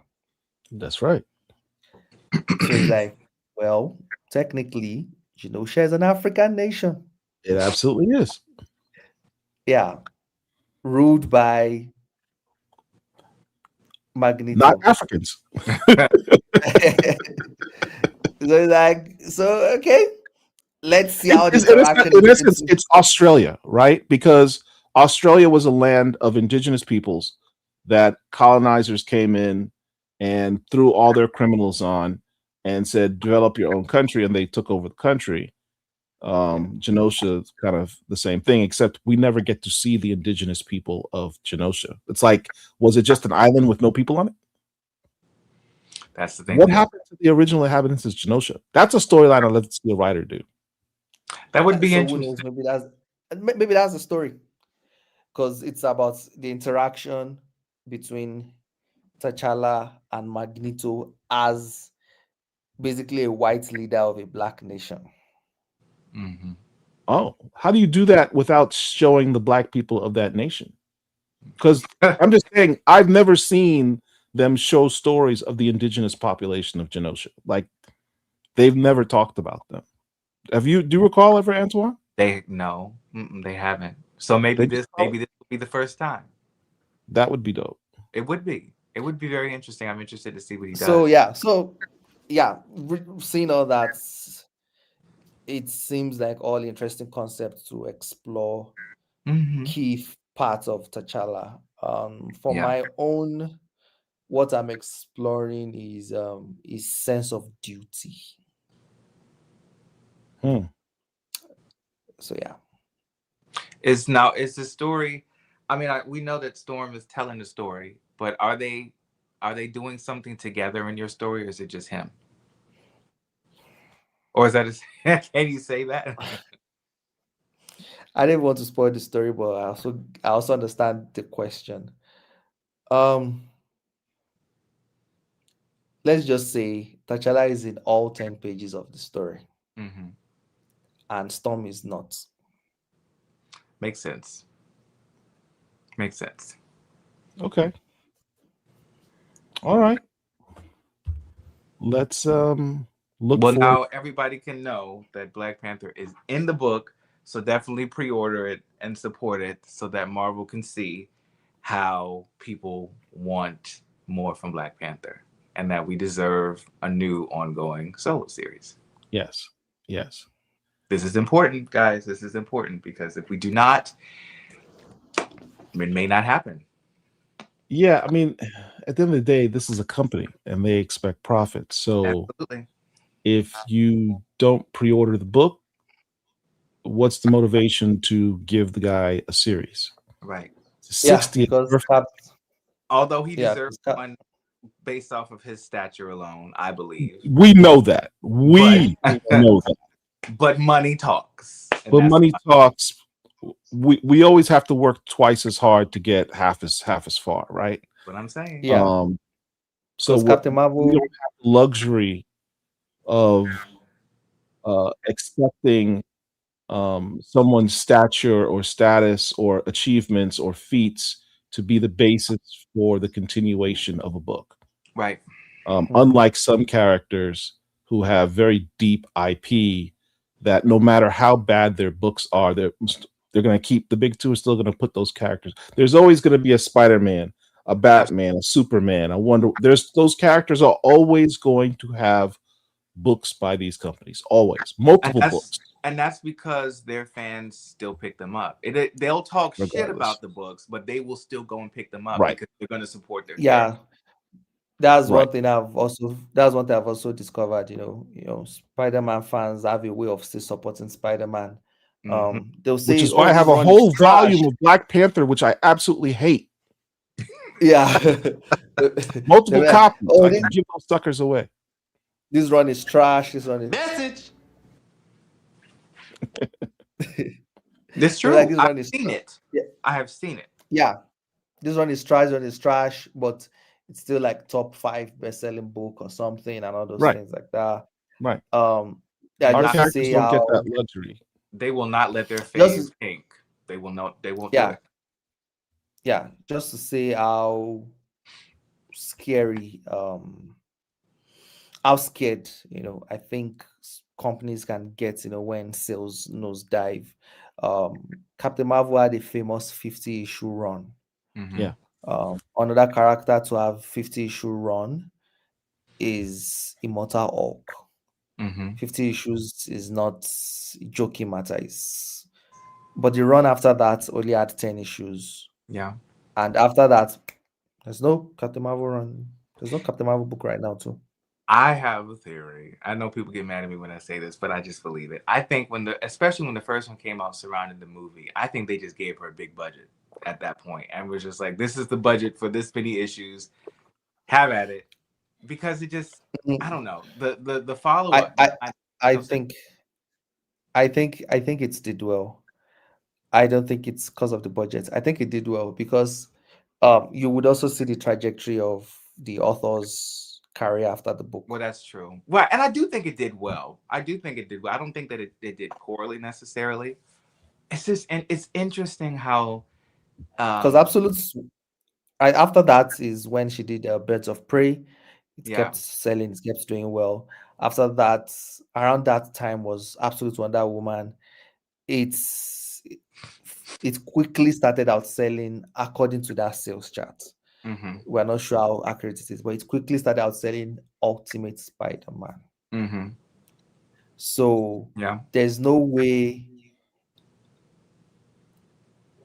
comic shops would have ordered big on Absolute Wonder Woman if they didn't have high confidence in the author that she moves books. Yeah. And she wouldn't get 50 issues if she doesn't move books. It's true. Like even Birds of Prey, she's ending it at her own terms. Like, I want to concentrate more on, the Absolute Wonder Woman thing. And, it's not that the book got cancelled. Yeah, she chose to end it. Which is a way to go out, go out on top. I respect that. Yeah.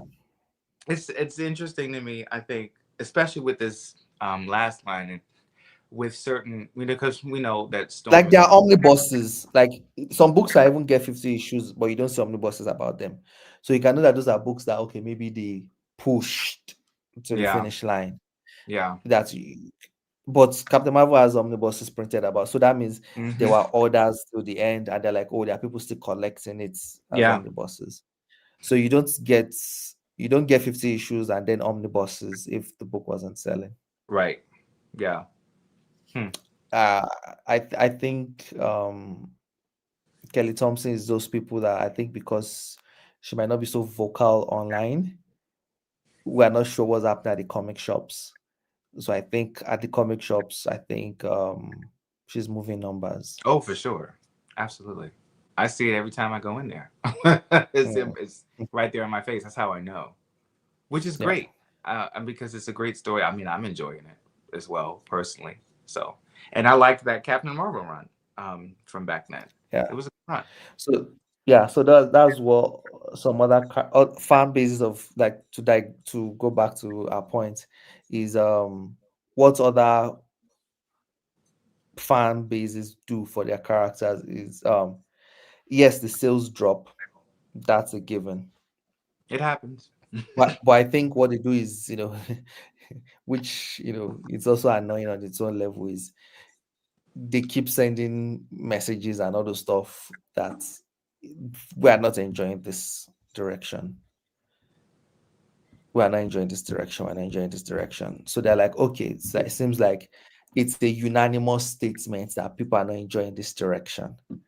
Yeah, but they're still buying because There's an element. This is why Mary Jane I don't want to go too far. I understand that thing. I understand that thing because if the sales is still high and you say you're not enjoying it, Marvel will continue because they want the numbers. But I think it's this balance because if it tanks too much too, they just cut it loose to like, oh yeah, like we're done. But it's also an element of the fact that when it comes to mainstream comic book companies, and I don't want to go too far into the weeds with this because that's a whole nother discussion, but we have to recognize when you have mainstream comic book companies, it's not just about the comics. It hasn't been about the comics for decades. Mm-hmm. It's about the IP. Mm-hmm. And the IP is interconnected to other things. Mm-hmm. The IP is connected to lunchboxes. Mm-hmm. It's connected to cartoons. Yes. It's connected to video games. Yeah. It's connected to toys. It's connected to action figures. It's connected to bed sheets. I mean, the IP is where they make their money. Yeah, the comic book. Also, from a trademark and copyright standpoint, you have to constantly use the IP to maintain your control over the copyright and the trademark on that IP. Mm-hmm. So that's why they're going to continue to churn out different versions of that IP to help solidify their control and ownership of the property. It's not just about selling the books. They don't make money. Disney doesn't make money off of comic books alone. They make money off of all the other stuff that has the comic book characters' faces on it. Right. So but that's why they don't care about necessarily the quality of some of the books, because we need to crank out more stuff with the IP so we can keep the money coming from the other positions. So you have the smaller characters that may have the greatest art teams and the greatest writers on it, turning out fantastic stories, but they're not getting support and they get canceled. But you got the crappy, larger, well-known character whose faces are all over all the merch, and the comic books themselves suck, but they keep letting those storylines go because it's about the IP, not the comic book.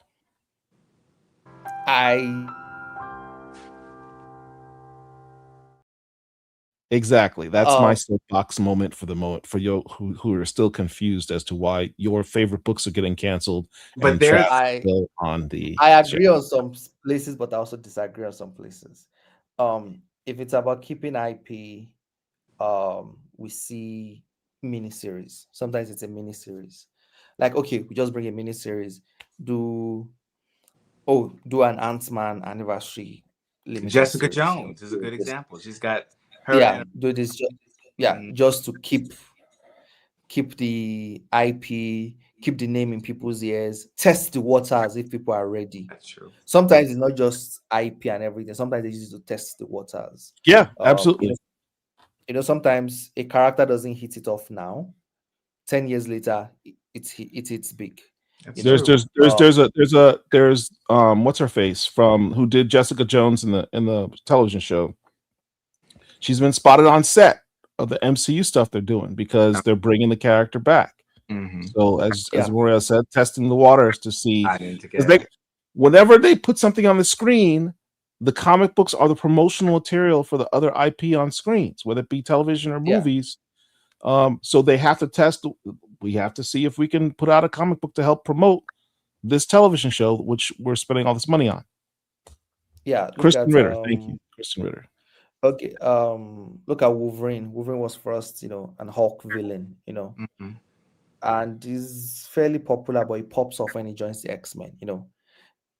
Some moves just boost some characters. Look at the Kingpin. The Kingpin wasn't popular in Spider-Man comics for decades. Move him to Daredevil, and then bam, bang, So they try different things. Cosmic Ghost Rider was popular. They're like, okay, let's let him cool off. And then try to reignite it again. But it now seems as though it's cooled off too long. So those things also happen. And sometimes it's just an editor just misses a character, or somebody comes up with a really good pitch. Sometimes. So I bring that comment back up, Chuck. Here it is. I disagree with this. Nobody addresses the fact that the books get canned before they even hit the stands. If the retailers order the books, we don't even see them to support them. I agree with this. Again, that's what I'm trying to explain. Different things causes a book to I've worked on 2 books that were cancelled even before they were announced. Like that Luke even Cage before they were we're not allowed to announced. talk about by Hoche Anderson. No, Still it's bitter not about Luke that. Cage. So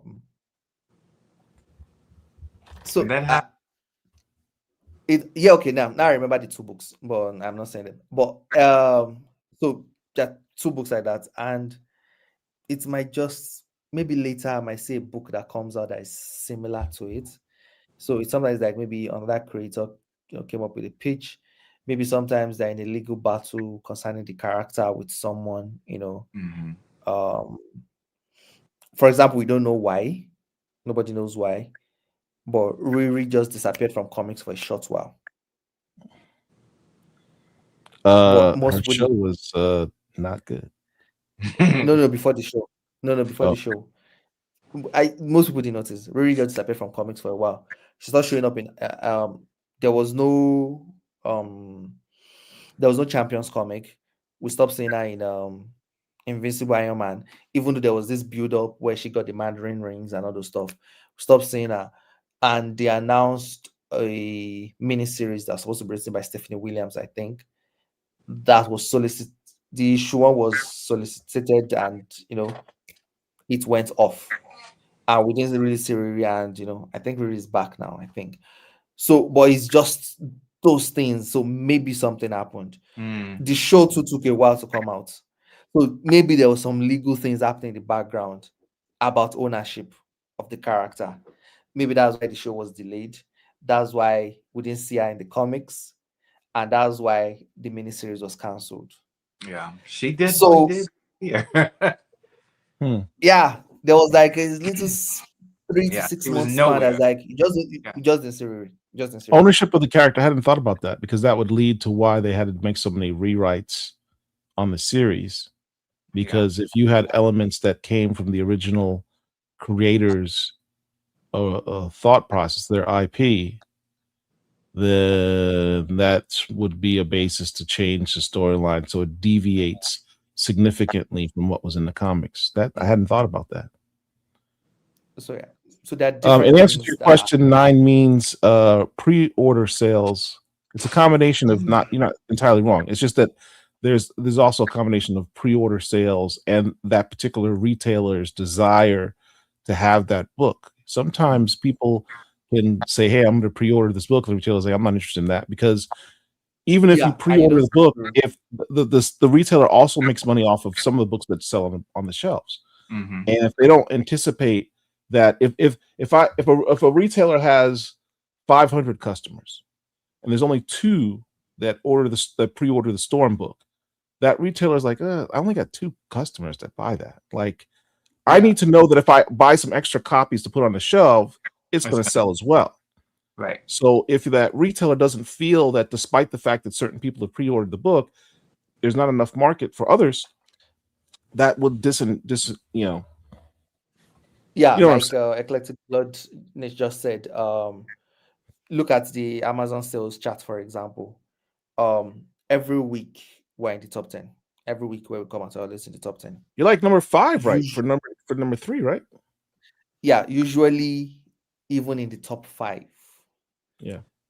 I think we're usually in the top 5. We're top 5 more often than even just top 10. We've never been below top 10.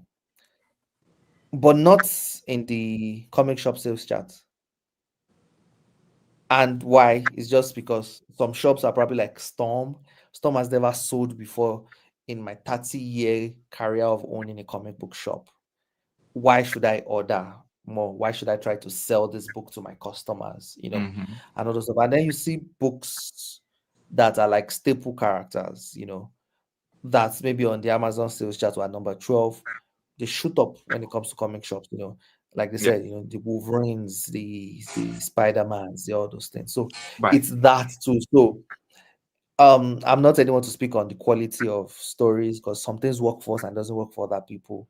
But that's one of the reasons why it seems like some books get cancelled. Let's say because, oh yeah, the quality is very good and still cancelled. Why? It might say something with less quality is not getting cancelled. It's not that Marvel just wants to keep pushing it.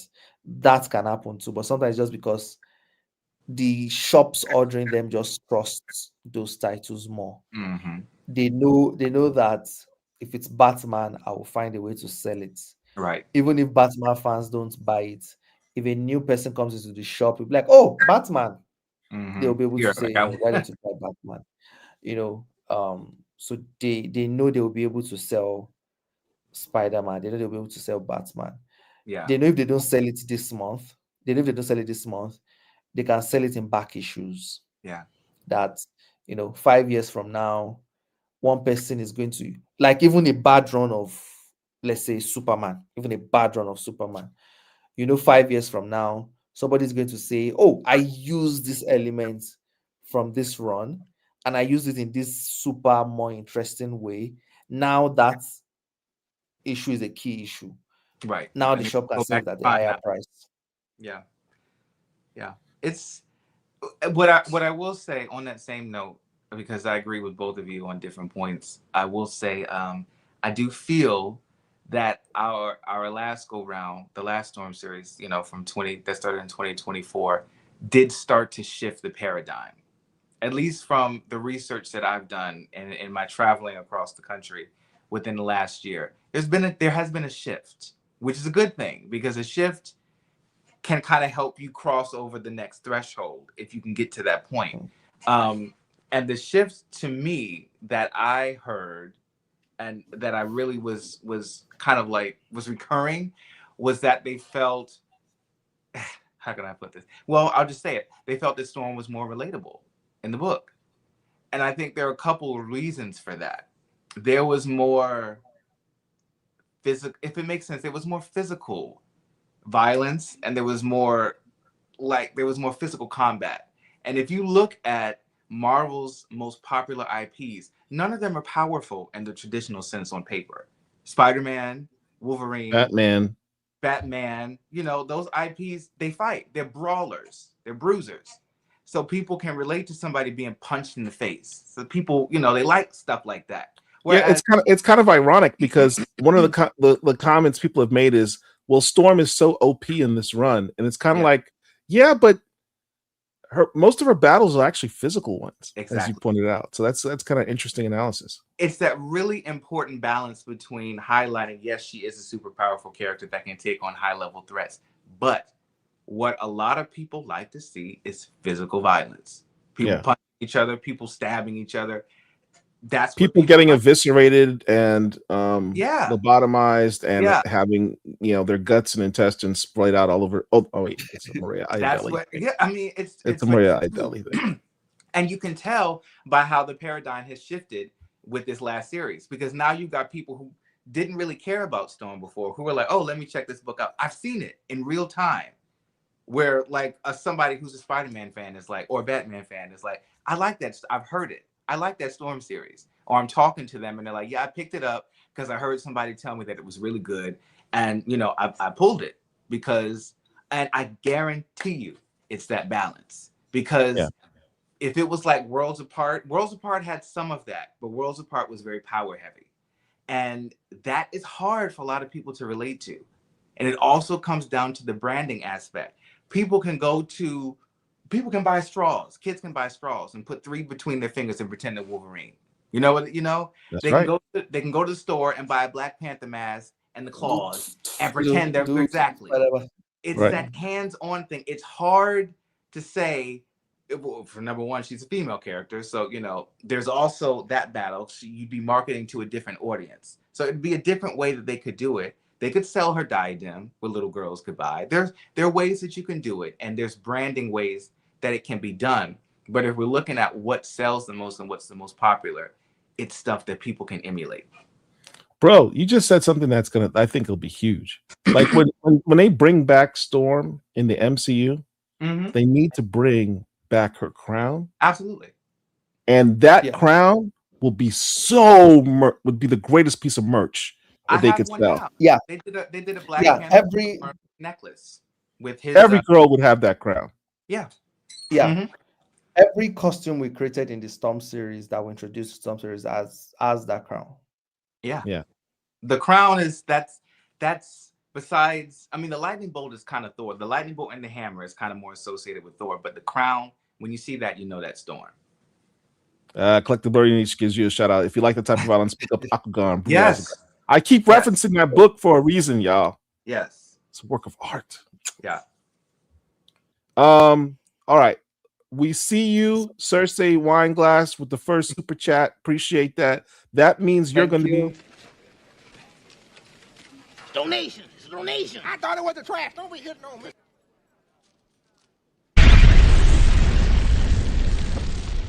Thank you.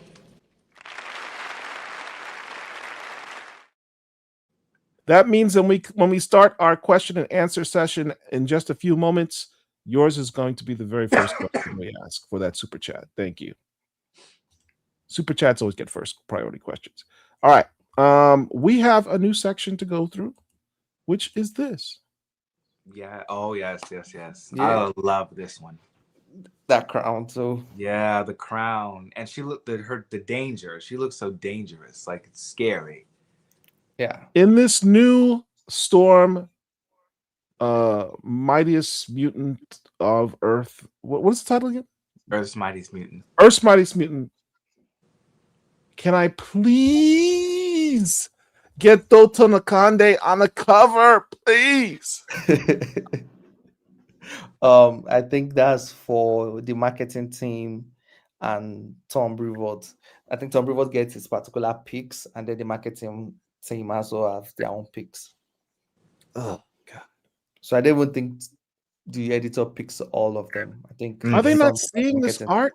Do I need to tag Marvel in all of these pieces that Doton's doing? Maybe. Like, I need to tag Tom. Wouldn't hurt. How do you not get him to do a Storm cover? Look at this art.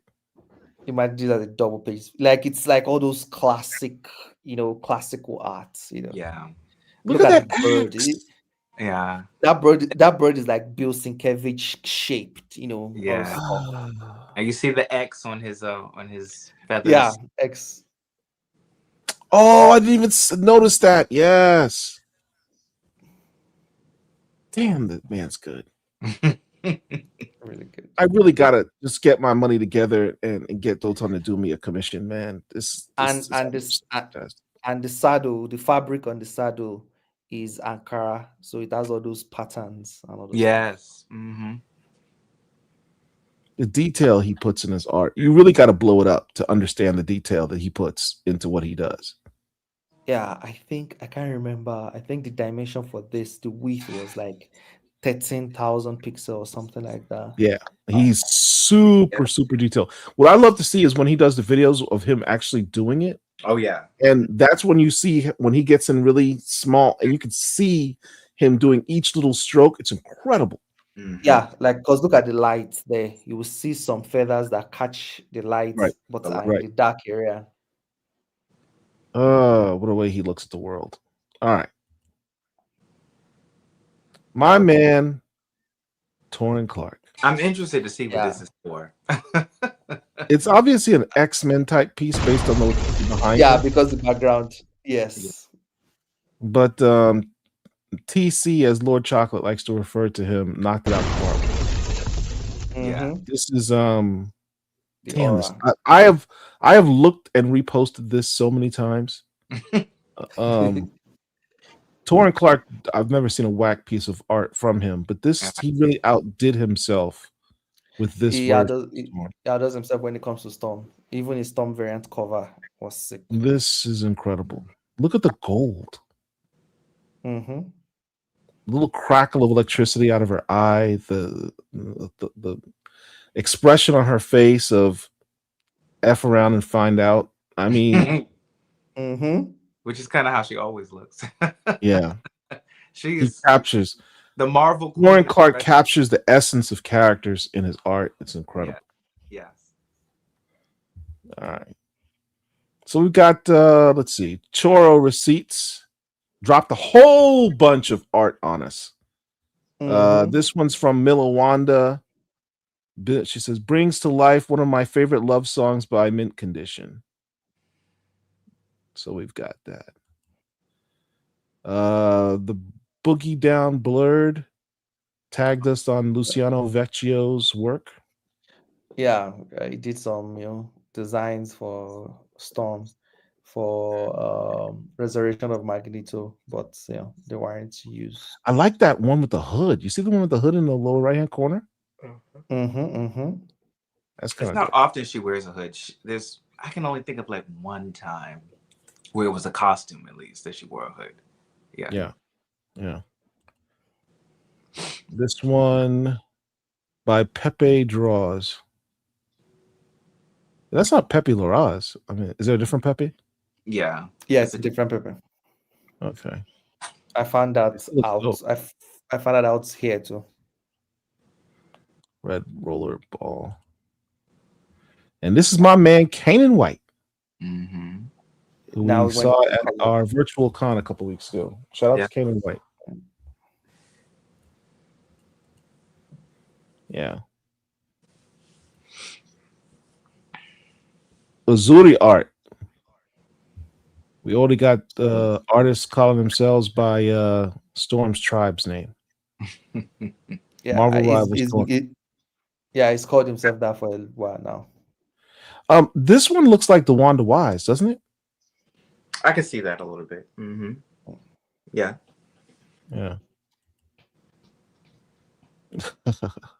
So there's like these hip hop R&B homage art pieces from one of the dopest music videos ever done, in my opinion. This Busta Rhymes, Janet Jackson classic. Close the door. Poof. Just ask your parents; they'll know what I'm talking about. Choro Receipts dropped some of these Janet Jackson homages, Janet Jackson covers. If I'm not mistaken, she auditioned to play Storm in the Fox movie, the first one. For real? She did. Wow. Everyone loves Storm. Of course, with good reason. Oh, I love this, and this is my favorite. Mahmoud Azrar. I love when he draws her, but this one was just really special. The hands. Yes, the lightning hands. And the cloud cape. Yes. I wish it had stuck around a little longer. Rage rid my own PC twice today, so I sketched Oro to calm down. Purple watermelon, silly goofy. This is nice work. I like her hair, yeah.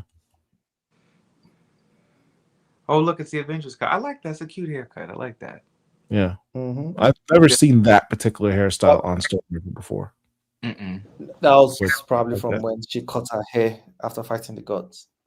Yeah, true. Makes sense. We saw this one. This one, I don't know. I really like this one. I did too. I remember seeing this. I like this. The crown. The crown too is also very unique. The crown, the fit, the little splash of red on the chest. I thought that was kind of cool. It's very otherworldly, and yes. I could see this as like if she'd decide to go on a retreat with Scarlet Witch, a magical sorceress retreat. And Scarlet Witch was like, hey, why don't you come with me to this retreat to explore your other powers, hang out with other sorceresses? And she puts on this fit, so she has a new sorcerer outfit to hang. I just did a whole story.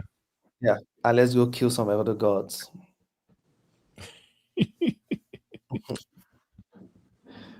Moria just destroyed my pitch. Well, did he, or did he elevate it? Or is it foreshadowing? Who knows? We'll see. We have to see. We'll see. Thick Storm. Yes, with the cloud hair. Oh, lovely. SS artwork. Oh, this is nice. I love how all of the costumes, they really do just come down to that first one. In some ways. It's a classic one, man. Yeah. It still hasn't been completely topped. It's just something about it. I also love the attention every artist pays to her hair. Yeah. God, it's the Jade Cargill version of Storm, but Jade Cargill on roids. Right. This is juiced up next Storm. level. Juiced up Storm. Okay. That's nice. I like the dark chocolate version of Storm.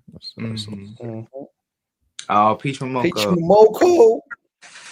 I can honestly say this is the best version of Storm I've ever seen Peach Momoko ever do. Yeah, well, I like this one. And I like the one that she did for number 6, that kimono one. Yeah, I forgot about the kimono one. The kimono one was kind of dope. Yeah. The kimono one. Even the baby Oro one, I love it too. She has, I can't pick a favorite. There are too many good ones. I love this one. I remember coming across that sketch piece. Yeah, it's very, very intense, very kinetic. Shout out to Tony Parker. Yes. Look at this. Ooh. Yeah, I like that one. It reminds me of somebody's art style in a way. I can't think of who. It kind of looks like Uko Smith's artwork. I should know because I have an original piece. I could see that. Of Storm. No, right over here. The former cover artist for Magic. To who? The former cover artist for Magic. Oh, yes. What's his name again? It was crap. See, I only keep up with Storm's artists. I can't remember. All right, so let's get to everybody's questions. You guys have been patiently waiting. Let's start. I promised to start with our super chat question. Cersei Wineglass, when are we going to see Furaha, the daughter with her papa's powers, along with fangs and black hair?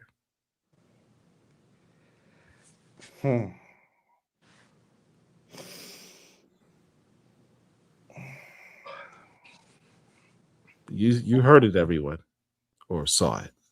You saw it. Saw it. Where's Chocolate? Chocolate, where's my sound? That was a big exclusive, dude. Chocolate's in the bathroom. I bet he's in the bathroom. All right, let me do my own. I can't drop the kids at the pool. I gotta do.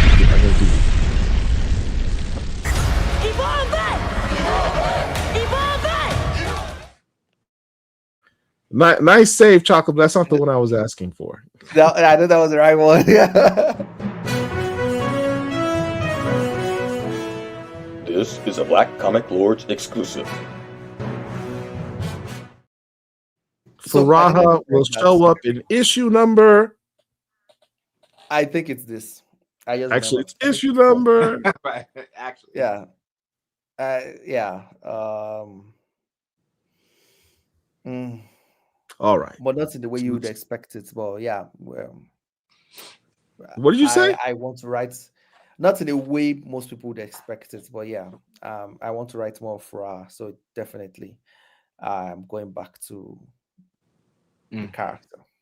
Yeah, and we'll have time to explore it because we know we're gonna get past 5 issues. Like that's a given. So she's not gonna be a hippo or something, are you? Who knows? Maybe a crow, maybe a bird, or something.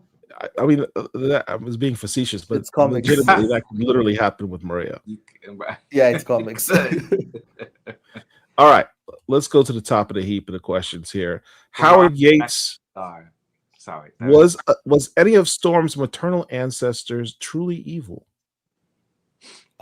She has many, so we're not sure. It depends on what future writers want to do.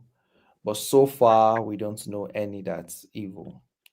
I understand the question is coming from Sinking Atlantis, but I didn't say in a vengeful way.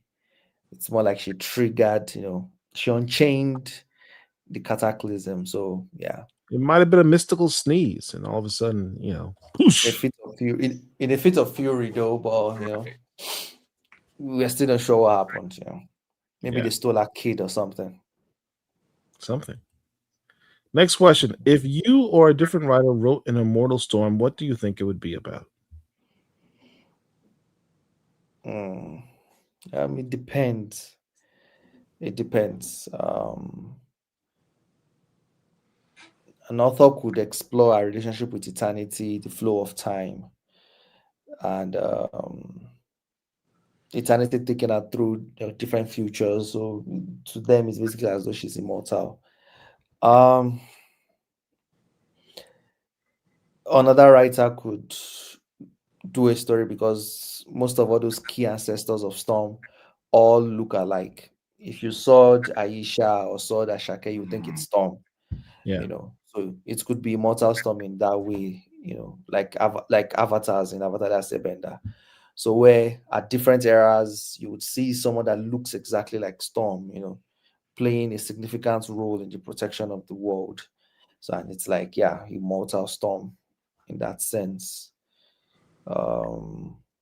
Immortal in form of lineage, the way we pass, the way we pass through time through descendants. It could be that, and different reasons, Yeah, it's the same question, but for an infernal storm. We did that before Infernal Hulk. So it was called Eternal Storm. Good answer. Collected Blurds niche. Would the feat that Aurora accomplished with her bestie count as necromancy? That's good. No. No. I think when you resurrect people, it's more of life magic, resurrection. The Phoenix has it too. Why necromancy doesn't necessarily bring them, it doesn't restore them, it controls them as undead. They're not alive, they're undead. So Rogue was truly brought back to life. She wasn't just reanimated dead person. Yeah. Okay. All right. Question 2. Will Dr. Wizard appear in an issue of Storm since he works for a certain organization? Like, look, I told y'all not to bring that up. We're not going to talk about that. Nobody needs to know what he does. Can you expand upon the history between Egun and Akujin? What is the relationship between them? Familial? Warlock Patron? Faustian Pack? We are definitely doing that. Just read Earth's Mightiest Mutant, Storm, Earth's Mightiest Mutant, and you would see that relationship explode. Excellent. I do have one from one of our fans in Nigeria who couldn't make it, but Zira. I wanted to say this before I forgot. He wanted to know about expanding on the Shadow Path magic. And would it be similar to a Shake, or would it evolve through Storm, like combining God's powers with her mutant abilities to evolve to like the ether manipulation? Would it evolve further? It would definitely be different. If you look at, for example, the Sons of Nisanti in Doctor Strange: The Oath, yeah, a guy wants to fight Doctor Strange, so he used the Sons of Nisanti, like, oh yeah, we both can't use magic, we're going to fight, with our fists, But then in another story, someone uses the Sons of Nisanti to help out Doctor Strange. That, oh yeah, Doctor Strange, now none of you can use magic. Now you have to fight. But the person Doctor Strange is supposed to fight is Loki. So Doctor Strange is like, dude, you just doomed me. Like, I don't have any magic. Loki doesn't have any magic, but Loki is still a god. Right. So Loki just punches him and it goes through walls, and stuff like that. So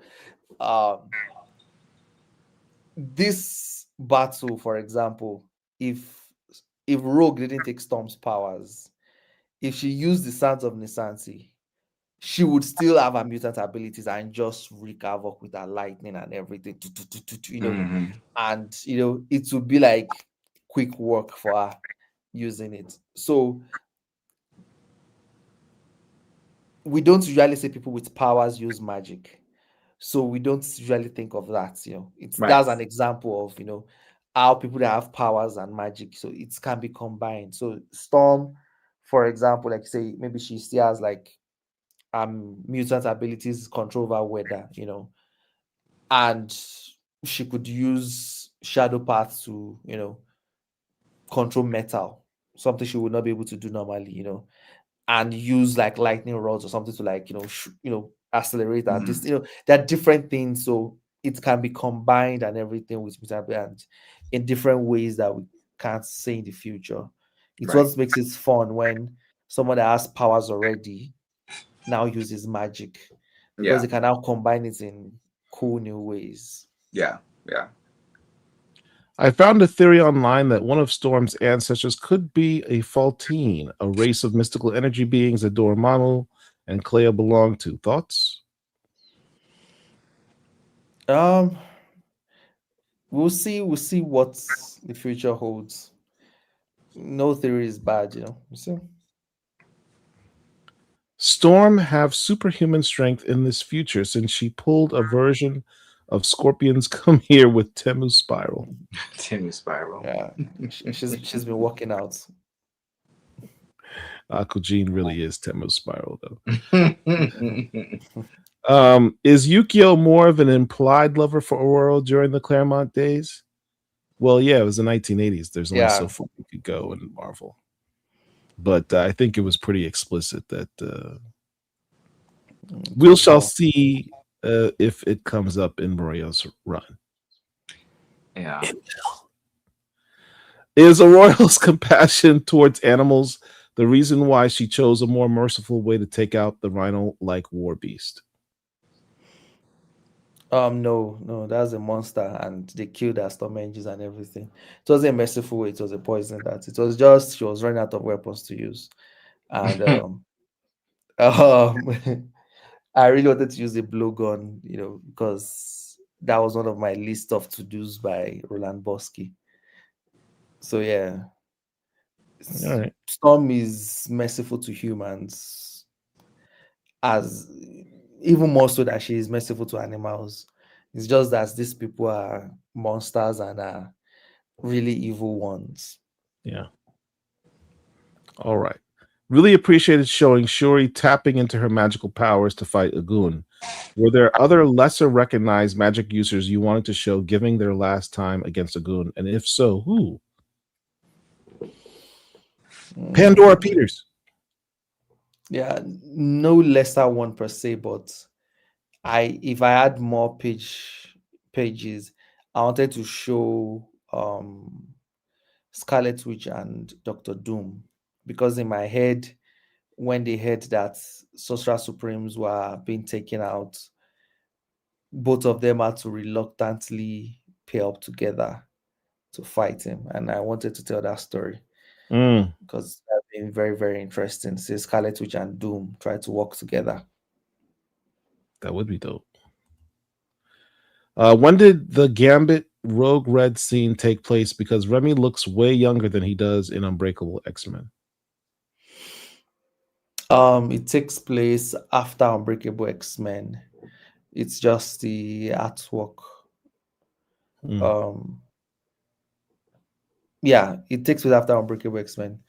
This is Rogue Green is already back. She's already back and everything. So this is him going to fix all his, because when he was trying to save Rogue Green, he remembered that Rogue Red hates him and everything. So this is him trying to fix the damages he has caused with that relationship.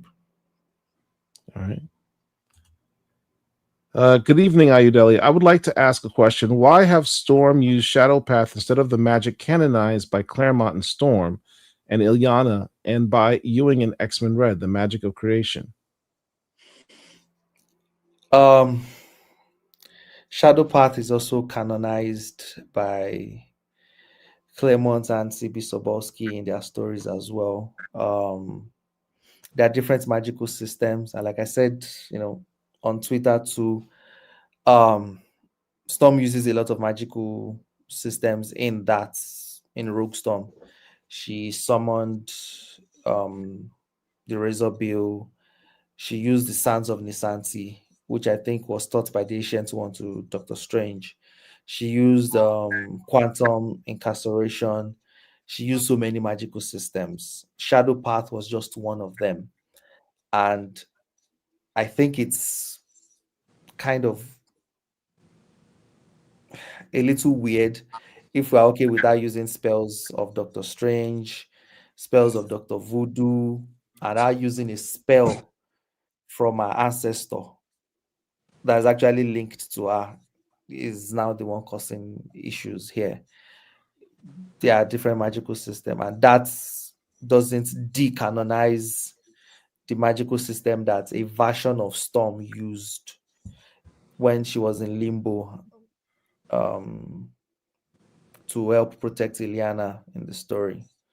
So yeah, the magic of creation is still available to her.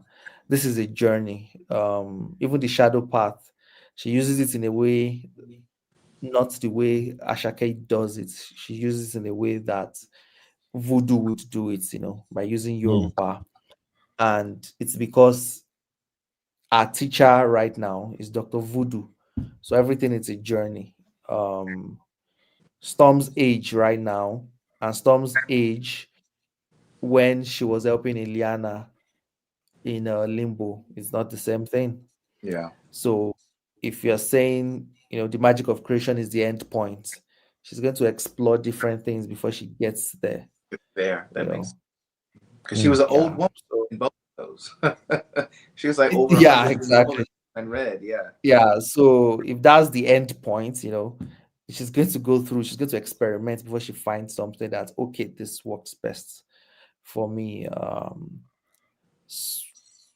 Doctor Strange used to be called Master of the Dark Arts or something, of dark arts like that,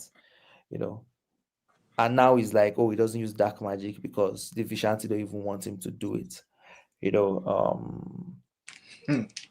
So it's different people. I think before chaos magic, Scarlet Witch used to use the X, right, and before it became chaos magic, so it evolves. And if you're going to go on the journey of magic of creation, she's going to experiment and try things. People don't find themselves on their first trial, yeah. So yeah, that's it. I'm trying to link what she would have access to here. When Storm fought Igun in Akujin, she was using a sword tied to a rope. Is this sword Skybreaker from Wakanda? Was the use of rope a reference to the inverted spear of heaven from Jujutsu Kaisen? It's more reference to Scorpion. And the rope is a whip that she had. Yeah, the sword is not Skybreaker. It's just a sword. Just one of the swords she uses. All right. Good evening, Ayodele. I would like to ask a question. What? Oh, we already did that one. Is the Shadow Path inspired by Kenjaku's ability to steal curse technique? That would have been cool, but not really. It's already canon. It already existed way before. All right. Storm reached Phoenix level power on her own, Uncanny X-Men 145 through 147, and restrains magic by choice. Could her next evolution be full alignment beyond mutations and limits? Still a mutant, but a new lane. Yeah, it's very possible. Yeah, she's an Omega level mutant, which means there's no end to how her powers can grow. Yeah, and she can transform. That's another thing that people forget. Like she did transform into the Rogue Storm form and transform into the form that we've introduced in our story too. So yeah, which further accelerates her powers and everything like that. Yeah, it's just I'm careful exploring that side of Storm because Storm is all about restraints and all these things that I want to explore the deal with that first. Yeah. All right. Good evening, Ayodele. I would like to ask. Oh, is this the same one again? Okay. By the way, I've been meaning to ask, but did you retcon reinterpret the Azuri tribe to be Storm's unnamed mother's tribe? No, it's not Storm's mother's tribe. It's this tribe that she went back to after she left Egypt that took her in Kenya. She couldn't, she couldn't locate her mother's tribe, so she had to. Yeah. This is the tribe of her foster mother. Yeah. Annette. Yeah. How are the storm engines made? You'd have to read Storm 1, Storm 6, and I think Storm 8, 9, something like that. It was taken from a power plant by some engineers, and Tony Shuri and Lunella Lafayette, worked together to like tweak it out for Storm. What aspects of Aurora's character have been the most challenging to convey through comics? That's a good question.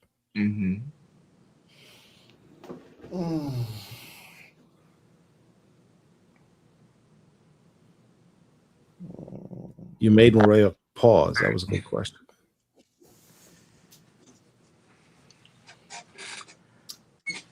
I don't know which one, because it's like there are many, you know. Sometimes it's the voice.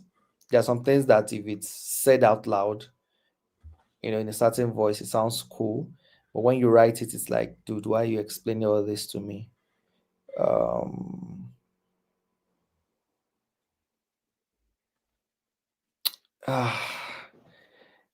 It's the nuances, nuance of emotional expression, nuance of language, nuance of this. But it's not just Storm. There's a lot of characters. Is a weather nerd?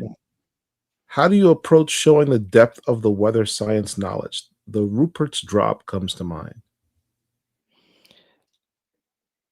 I think Aurora is just a science nerd in general, not just a weather nerd. So she would use weather knowledge, and she would use knowledge of other things and use a control over weather to implement them. She's just a science nerd generally. And a graduate of Xavier School for the Gifted Youngsters. Yeah. And how do you approach showing the depth of weather? I'm always careful too, because I love science too, but I also know that, when you start speaking science to most people, their eyes glaze over, so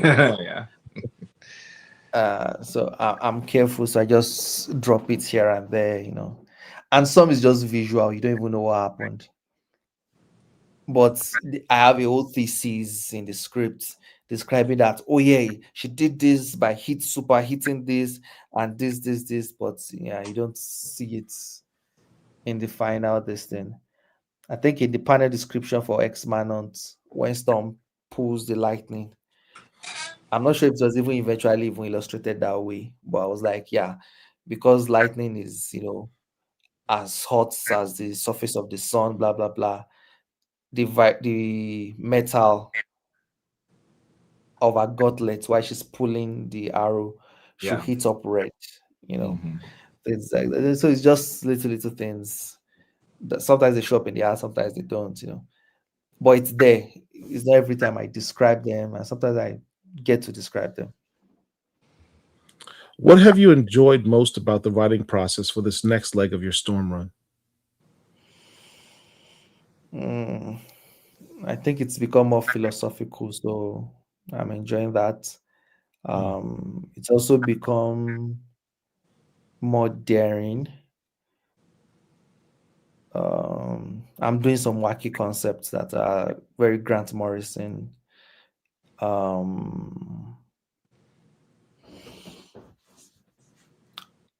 Yes, I'm writing at a scope that I like to write.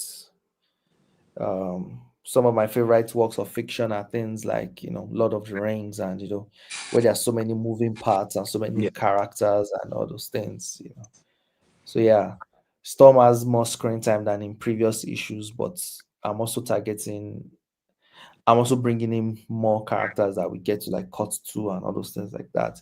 There's so many moving parts because we've introduced so much now in the previous run. So now it's that time to start, smashing them together. You have Akujin, you have Aegon, you have the Avengers, you have the FBI, you have all these things. So it's now time to start smashing them together. So it's just fun. When you see footage from real life weather disasters, how does that affect the ways you think about Storm's mutant powers and how other characters experience them? I don't think about it that much because it's something I'm already sort of aware of. I know if somebody is to drop, all the water in a cloud suddenly on you, I know it's like, serious metric tons of weight and you would definitely die. So, I know some of all those things, so it's always there. So what happens with me sometimes is, when can I trigger some of these things that I already know? And are they going to be visually interesting, or would they look too cartoony? Some things are realistic, but even though they are realistic, they don't look realistic. So sometimes you hold back on them, things like that. All right. How can we get Rogue Storm to exist after the Age of Revelation? It seems like there are so many more stories that could be told. I know, right? But elements of it Maybe to you start can do it as an annual to your new Storm Earth's Mightiest Mutant run, because that would require it to go 12 issues. Yeah. Once I'm being positive to that we'll get more than 5 issues too, so we shall see. Yeah. But elements from the Rogue Storm series will bleed into the current Storm series. But in a way that's still approachable to readers.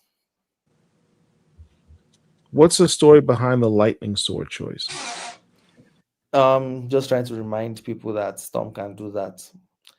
She did it even in during Fall of X stuff. She made knives out of lightning.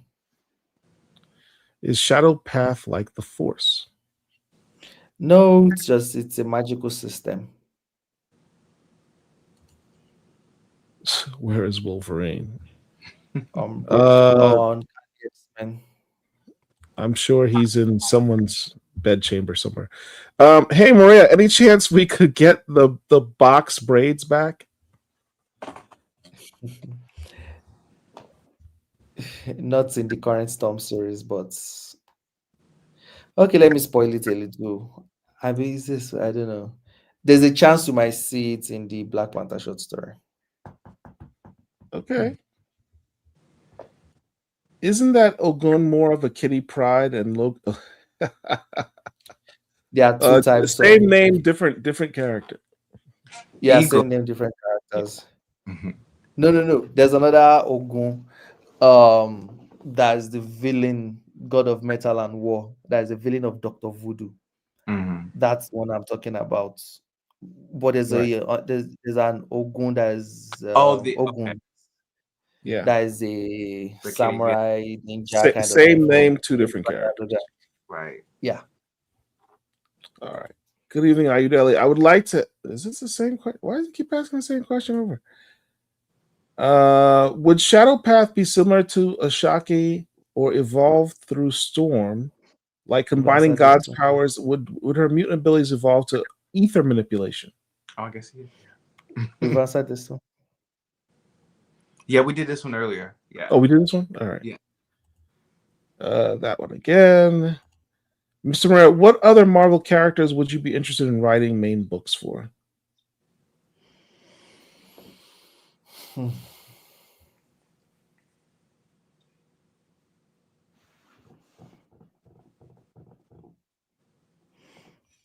Think I definitely could see you doing Dr. Voodoo. yeah. I think I was working on a Dr. Voodoo pitch at some point. And I'm still writing Dr. Voodoo. I still wrote him in Storm 3, I think. Dr. Voodoo, yes. Iron Man, yes. You could probably do some work with Thor. The way you're into the mythology, what have you. Yeah, Thor would be great, but maybe not immediately after Storm. Yeah. Because I'm already writing a lot of Thunder God things. Yeah. To feel too repetitive. I would like to like get some new material inside me before I write Thor. Didn't you write Phyla-Vell at one point? Yeah, I used to have a long list, but I don't know. I think the industry has jaded me. Now I'm just like, I just want to just finish the Storm series. Yeah. Yeah, because now every character now gets me scared. Like, okay, so there are so many characters that I love that, and I figured out that, oh yeah, maybe there's an aspect of their fan base that is like really, really kind of hateful. So now you're just like, we'll see what the future holds, because yeah, I don't like that feeling. It's made me less excited about things. So yeah. I, for one, wouldn't mind seeing you back on Iron Man again, because I was a long-time Iron Man fan, and you made some deep cuts into Iron Man lore in that I Am Iron Man series that you and Dotun did. That was dope. Look, everyone is watching. Would you mind doing us a favor, Black Comic Lords, and hitting the like button? Just take a second right now as we're watching this. Hit the like button. Everyone hit the like. Did I just lose viewers when I asked that? So like this guy with the only the like button, I'm leaving. Hit the like. I asked was to hit the like button. It's not. It costs you nothing. Just hit the like button. Well, we hit the leave button. We're pausing the show until everyone hits the like button right now. Let's go to a commercial break. Chocolate's not taking me serious. All right, that's fine. Was there ever a truly evil? We asked that. Yeah. Nobody addresses the fact that books get canned before we did that one. We had a whole TED talk about that. Yeah. A part of Shadow Path will Storm also dabble in other magic practice, like one relating to Ashtor. Probably yes. She even in this Rogue Storm, she used a lot of story. The reason I said probably is because I'm not going to be the only one writing Storm. Like forever, you get. So different people will add to the mythos, So, but definitely, let me just say definitely yes. More people would add different forms of magic. That's most magic users in the Marvel universe don't have one form of magic they use. Even Scarlet Witch, that famously uses chaos magic, uses other forms of magic as well. You won't be shocked if Scarlet Witch uses the Crimson Bands of Sitarak, on you. Right. Especially now. All right. Does Aurora know Shuri wrongly kicked all the Afro-Americans out of Wakanda? How does she feel about that? She also works with Sam Wilson. When are they going to have that conversation? I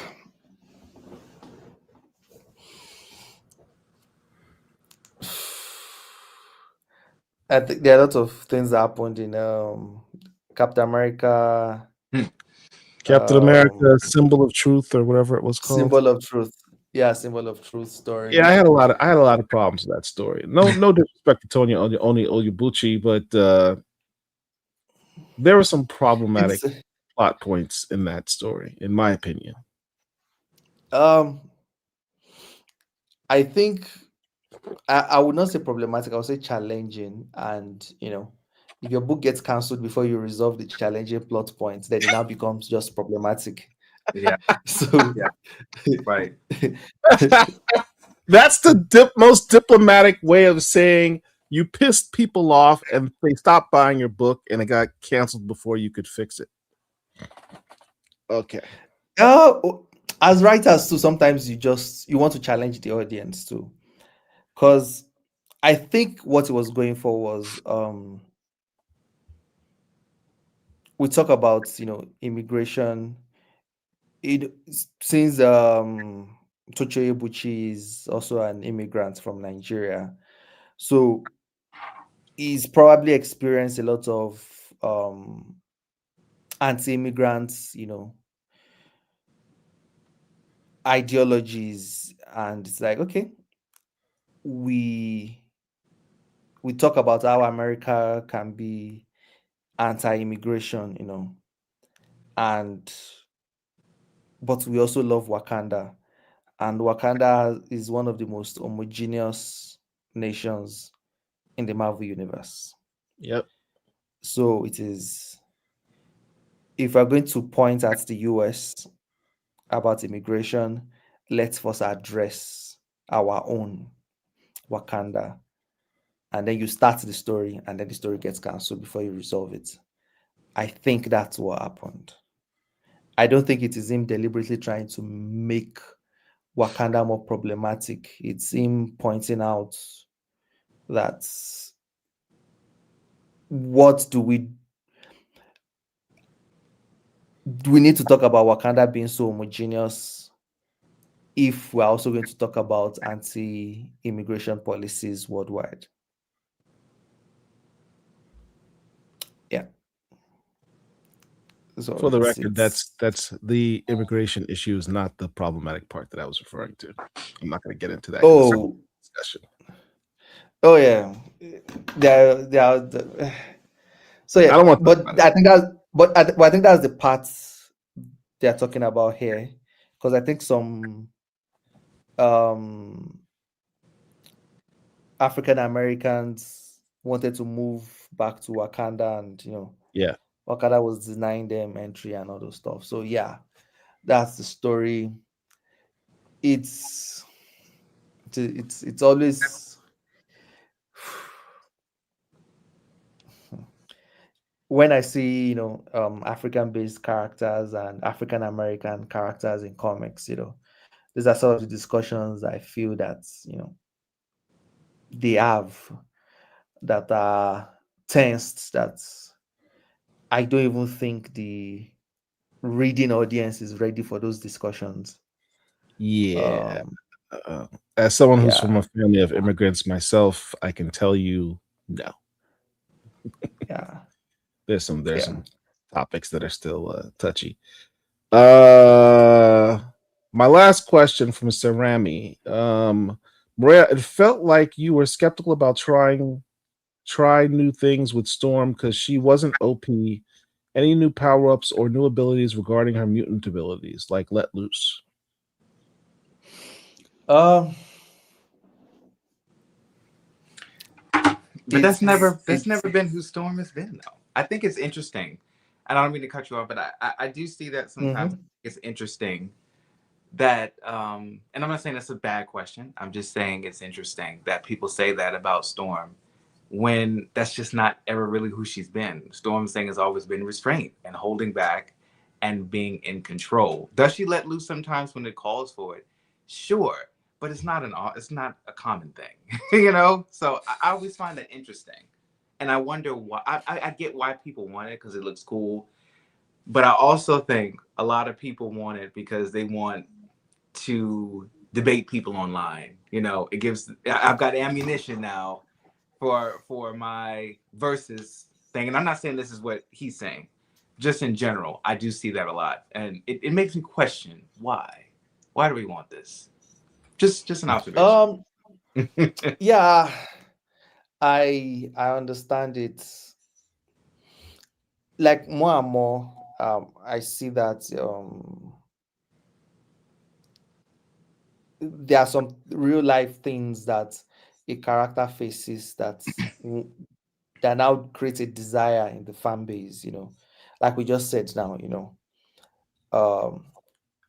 The story that, okay, as a writer, this is a story I like to tell.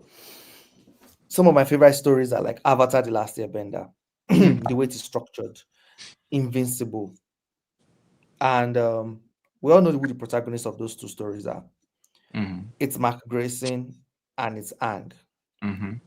But do they always have the most screen time every issue, every episode? No. each episode will cut from, you in Avatar Last Airbender, you see Zuko, you see, maybe Azula, you see different aspects of this world and the big cast, Yeah, the world building. and and you also tell stories with Aang, Same thing with Invincible. You'd find out what's happening with the Vitromites. You will see Battle Beast, you see all this stuff, and then you write the story about this. Yeah. Ultimate Spider-Man had a lot of that too, focusing on a lot of the characters. Yeah. It's also a similar style that Hickman uses too. Mm-hmm. Now, if you use that style for a Black Panther story right now, they wouldn't, a portion of the fan base wouldn't see it as a style. They'll see it as an attempt to further defocus on T'Challa in his own book. Right. And that's because of the real world circumstances surrounding the character. It's the story I'm telling with Storm too. But because Storm is, a Black female character, it feels like you are not putting enough focus on her. Some might even say that, is this a form of misogyny or something? You should be focused more on her. Whereas it's that style. So as a male character, it would be that style too. That's the style I want to tell for this story. So sometimes style is now seen as, something else. So when you are a fan of a character, for example, that is constantly put down, like, this person is not relevant, this person is not this, person is not this person is the fault of everything, I can see why you would not desire that. You know what? I want us to have just 2 comics, just 2 issues, where Storm just uses all the power in the world, and you're like, yes, and it cements her that, F the Phoenix, F this, F that, F everything. Storm is the most powerful character in the world. End of story. The end. Let's leave it at that. So definitely, I can see the desire for that. Even the fans of those other characters think that's what I'm trying to do. So it's totally understandable, the desire for it, but I'm mostly trying to, hopefully I'm successful at it, tell an engaging story that is evergreen and has cool moments too.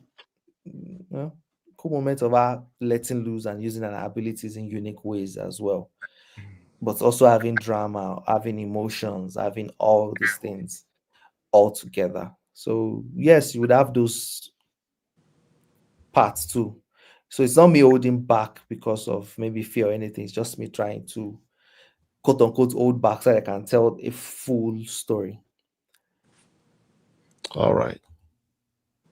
Another super chat from My Manifesto. What's up? Who would Murewa cast in the role to play Storm? I don't.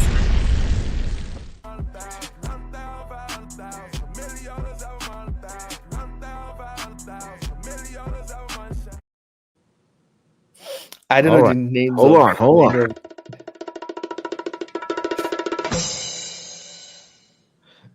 Drum roll. I don't know Murewa Ayodele's selection for Storm. Okay, this is such a build up for what is going to be the poorest answer ever. I don't know the name of any. I don't know the name of any actresses or actors or anything. And most of them anyway. And anytime I see anybody do all this Photoshop of any, Black actress in Storm, I'm like, oh, this one looks good. Oh, this one looks good too. So yeah. Now I saw one that I don't know if it's AI or anything of, Halle Berry that is older as the variant of Storm that is Goddess of Thunder. And I'm like, oh, this one looks good too, So here's the best way to ask that question in the future, y'all. I've asked if you ever want to have fan art put on the show, certainly email it to us a week before the show at least. why don't you email a picture of all the actresses you think are candidates, and have Murewa throw a dart at which, or decide which one he wants. Right. Yeah. I think Give him some visuals. Give him some visuals that he can look at and say, "Yeah, that's who I visualize in my head." Or rather, different way. When I write Storm in my head, that actress looks the most similar to what I think of in my head. Yeah, but it's usually models. Usually models that usually look like Storm to me sometimes the most. Mm-hmm. Who? I think I've sent one to Antoine before. Models. Yes. Yeah. Janelle Monáe? I don't know their names too. I'm just scrolling to Twitter and I'm like, oh, this looks like Storm. I think the safest answer, and I know they get mad when we say this, but I think the safest answer would be Robert Downey Jr.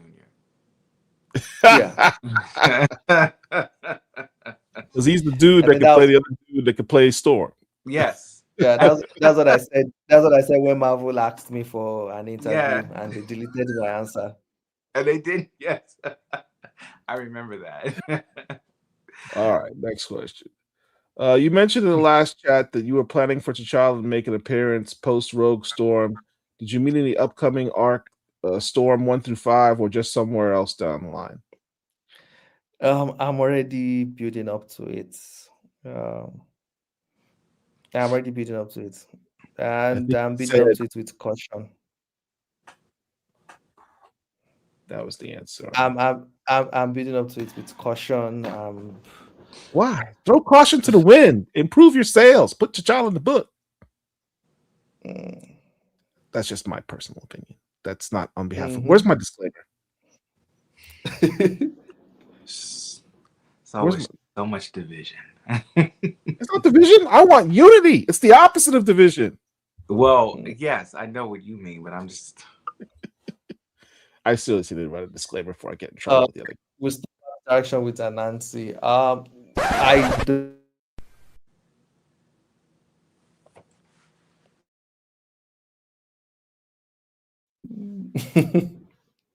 I stand alone. I don't care. I stand on my square. I don't care. Yeah. We still have an interaction with Anansi for Miles Morales. We shall see. Not sure yet, but we shall see. That would be kind of dope, though. That would be kind of dope. Very. How do you visualize Doctor Strange and Clea's final fight with Agun? Also, since Agun attacks Sorcerer Supremes, did Strange ever face him before? Ooh, good question.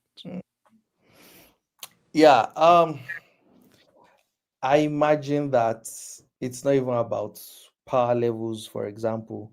I think Sorcerer Supremes probably in the rite of passage to having that power develop a weakness to Agun. So it's not even about, like, if Scarlet Witch was never Sorcerer Supreme before, may not have lost. But the fact that she had become a Sorcerer Supreme, it's like, yeah, you just made yourself vulnerable. Vulnerable. So yeah, it's more of that. I don't think Strange has faced Agun before. If he had experience facing Agun before, obviously it did not prepare him for what happened in this story. Right. Yeah, that's why VOODOO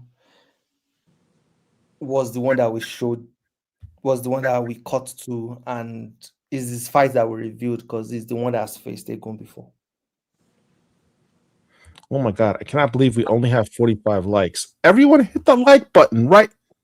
Hit the like button. Seriously. It's starting to piss me off. Hit the like button if you haven't hit the like button already. It costs you nothing. More likes are coming. He's giving you all these exclusives. Just hit the like button. All right. If Agun can't be killed, can he be transformed into something else like the villainous Lich was transformed into innocent and heroic Sweet Pea in Adventure Time? Oh yeah. Lich was also one of the inspirations for Agun. Yeah, it's possible. Yeah, I mean, I read somewhere in Marvel lore gods technically can't be killed per se. Well, for the most part, gods, when they die, their energy simply gets dispersed into the universe. But because they're so long, they're immortal for all intents and purposes, that energy will eventually come back together at some point in the future. It may be eons from now, but the energy itself doesn't go away. That's why Eternity Swallow they going said, oh, like obviously you can't be killed, so I'm just going to consume you. Yeah. I mean, Bast has been killed in Marvel Comics. People forget that. Yeah, Chaos. but yeah, being transformed to something else. Yeah. Yeah. Will we see anything about Ether in the foreseeable future, or more information regarding her godhead? We'll have to wait and see concerning the godhead parts mostly. In terms of understanding magic and how it works in Marvel, what books have been your main inspiration? It's a lot of fun to see all the reference you put in. Let me ask you: do you have the book, or you have access to the book? Have you ever read the book Thor and Hercules, the Encyclopedia Mythologica?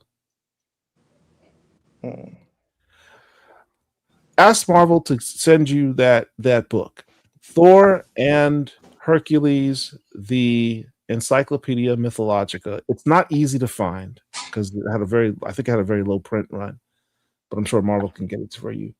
But it basically is a handbook of all of the gods in the Marvel universe, all the different pantheons, and every god who's ever been in the Marvel universe is in that book.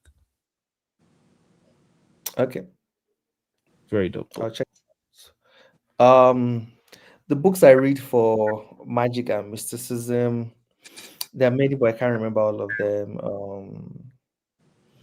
It's not that strong in like Doctor Strange the Oath, a little from Steve Orlando's Scarlet Witch, some from Jed McKay's Doctor Strange run, some from Donny Cates' Doctor Strange run, some from Jason Aaron's Doctor Strange run. I think it's mostly Doctor Strange books. Maybe some of it from Ali Win's Loki run. Yeah, here and there, and some from outside Marvel Comics that you borrow from too. Genuine question: why would Shuri help her ex-sister-in-law with the sanctuary, especially after she was last seen eating fists and feet from Storm over stealing Skybreaker? That was not the last time they interacted. Right. No. In that They were just event, recently friends in I'll just see them in X of Swords, the finale they made up. But that one wasn't obvious, so it's okay if we don't use that. But Geoffrey Thorne's Black Panther comic for King in Black, it was Shuri that asked about Storm's well-being and whereabouts when Null took over Storm. But again, the best Black Panther one shot of all time, by the way. Yeah, it was great. And they were together in what do you call it? The run that we do not speak of. They were together in that. Yeah. So they've had interactions like after that. So that's why when people ask me to write something like where they make up, I'm like, they already made up. Like it would be like me now writing myself back in the past. They already made up in several books before my book. So siblings fight, they get over it. It happens. Are Black Panther fans suffering from some sort of post-traumatic? That's that Trump thing. Yeah. The answer to the question is yes. All right. Any other questions? Let's take a look here. That's all the ones I'd starred. Is there anything else? thank you very much for all the fun questions. Yeah. They were beautiful questions, and I enjoyed answering them. You made this episode extra fun, extra lively. Well, thank you. I'm on vacation, so I don't have to worry about I'm getting tired. I got to go back to work in the morning. I know. I'm chilling right now. I want to have some drinks. Yeah, same here. Same here. So I had to make sure I slept before this. Before I used to try to stay awake all through, and I'm usually that super tired. So now I slept. I have this interview, and tomorrow I've got, for all of you Black Panther fans who keep asking, all these Black Panther fans like myself, I'll be interviewing Victor Laval tomorrow night at 9:00 Eastern Time about his new Black Panther intergalactic book. So get your Black Panther questions in if you want to know the future of the character. All right. So, Antoine? It was a fun one. Yes, this was fun. I think, well, I guess this is it until February. Are we taking a break in January? Since we don't have. Do you have an issue coming out in January? It's not until February, right? No, February. It's February. Well, I'll tell you what, Murewa, you have your 60th anniversary Black Panther book coming out in February, right? Mm-hmm. So why don't you come back at the end of January and we'll talk about it before it drops, or maybe after it drops. We'll do the same thing we're doing now, but with that Black Panther book after it drops, and we'll do a deep dive. Yeah, and analyze every page, and we'll talk about how the other writers didn't do as good a job as you. Yeah. So, or maybe they did a better job. Exactly, and then we're going to be in trouble analyzing the worst issue. Ryder Maverick says, "Don't do it, bro. It's a trap." It's not a trap. It's a trap. So next month we'll just show a rerun for next month, and then we'll come back brand new for the second season in February. All right, Chichora fans, time to put our money where our mouths are. If Black Panther special flops, we have only ourselves to blame. Look, I'm a Chichora forever guy, so he says 10 pages of their past history. I'm here for it. I'm Chichora forever. All right, thank you all for joining us. You could be anywhere tonight. 3 hours. Y'all were some soldiers, man. Y'all some Aurora soldiers. I put respect on your names, each and every one of you. Until I guess February. February. Yeah. All right. Well, hi guys. Black Comic Lords.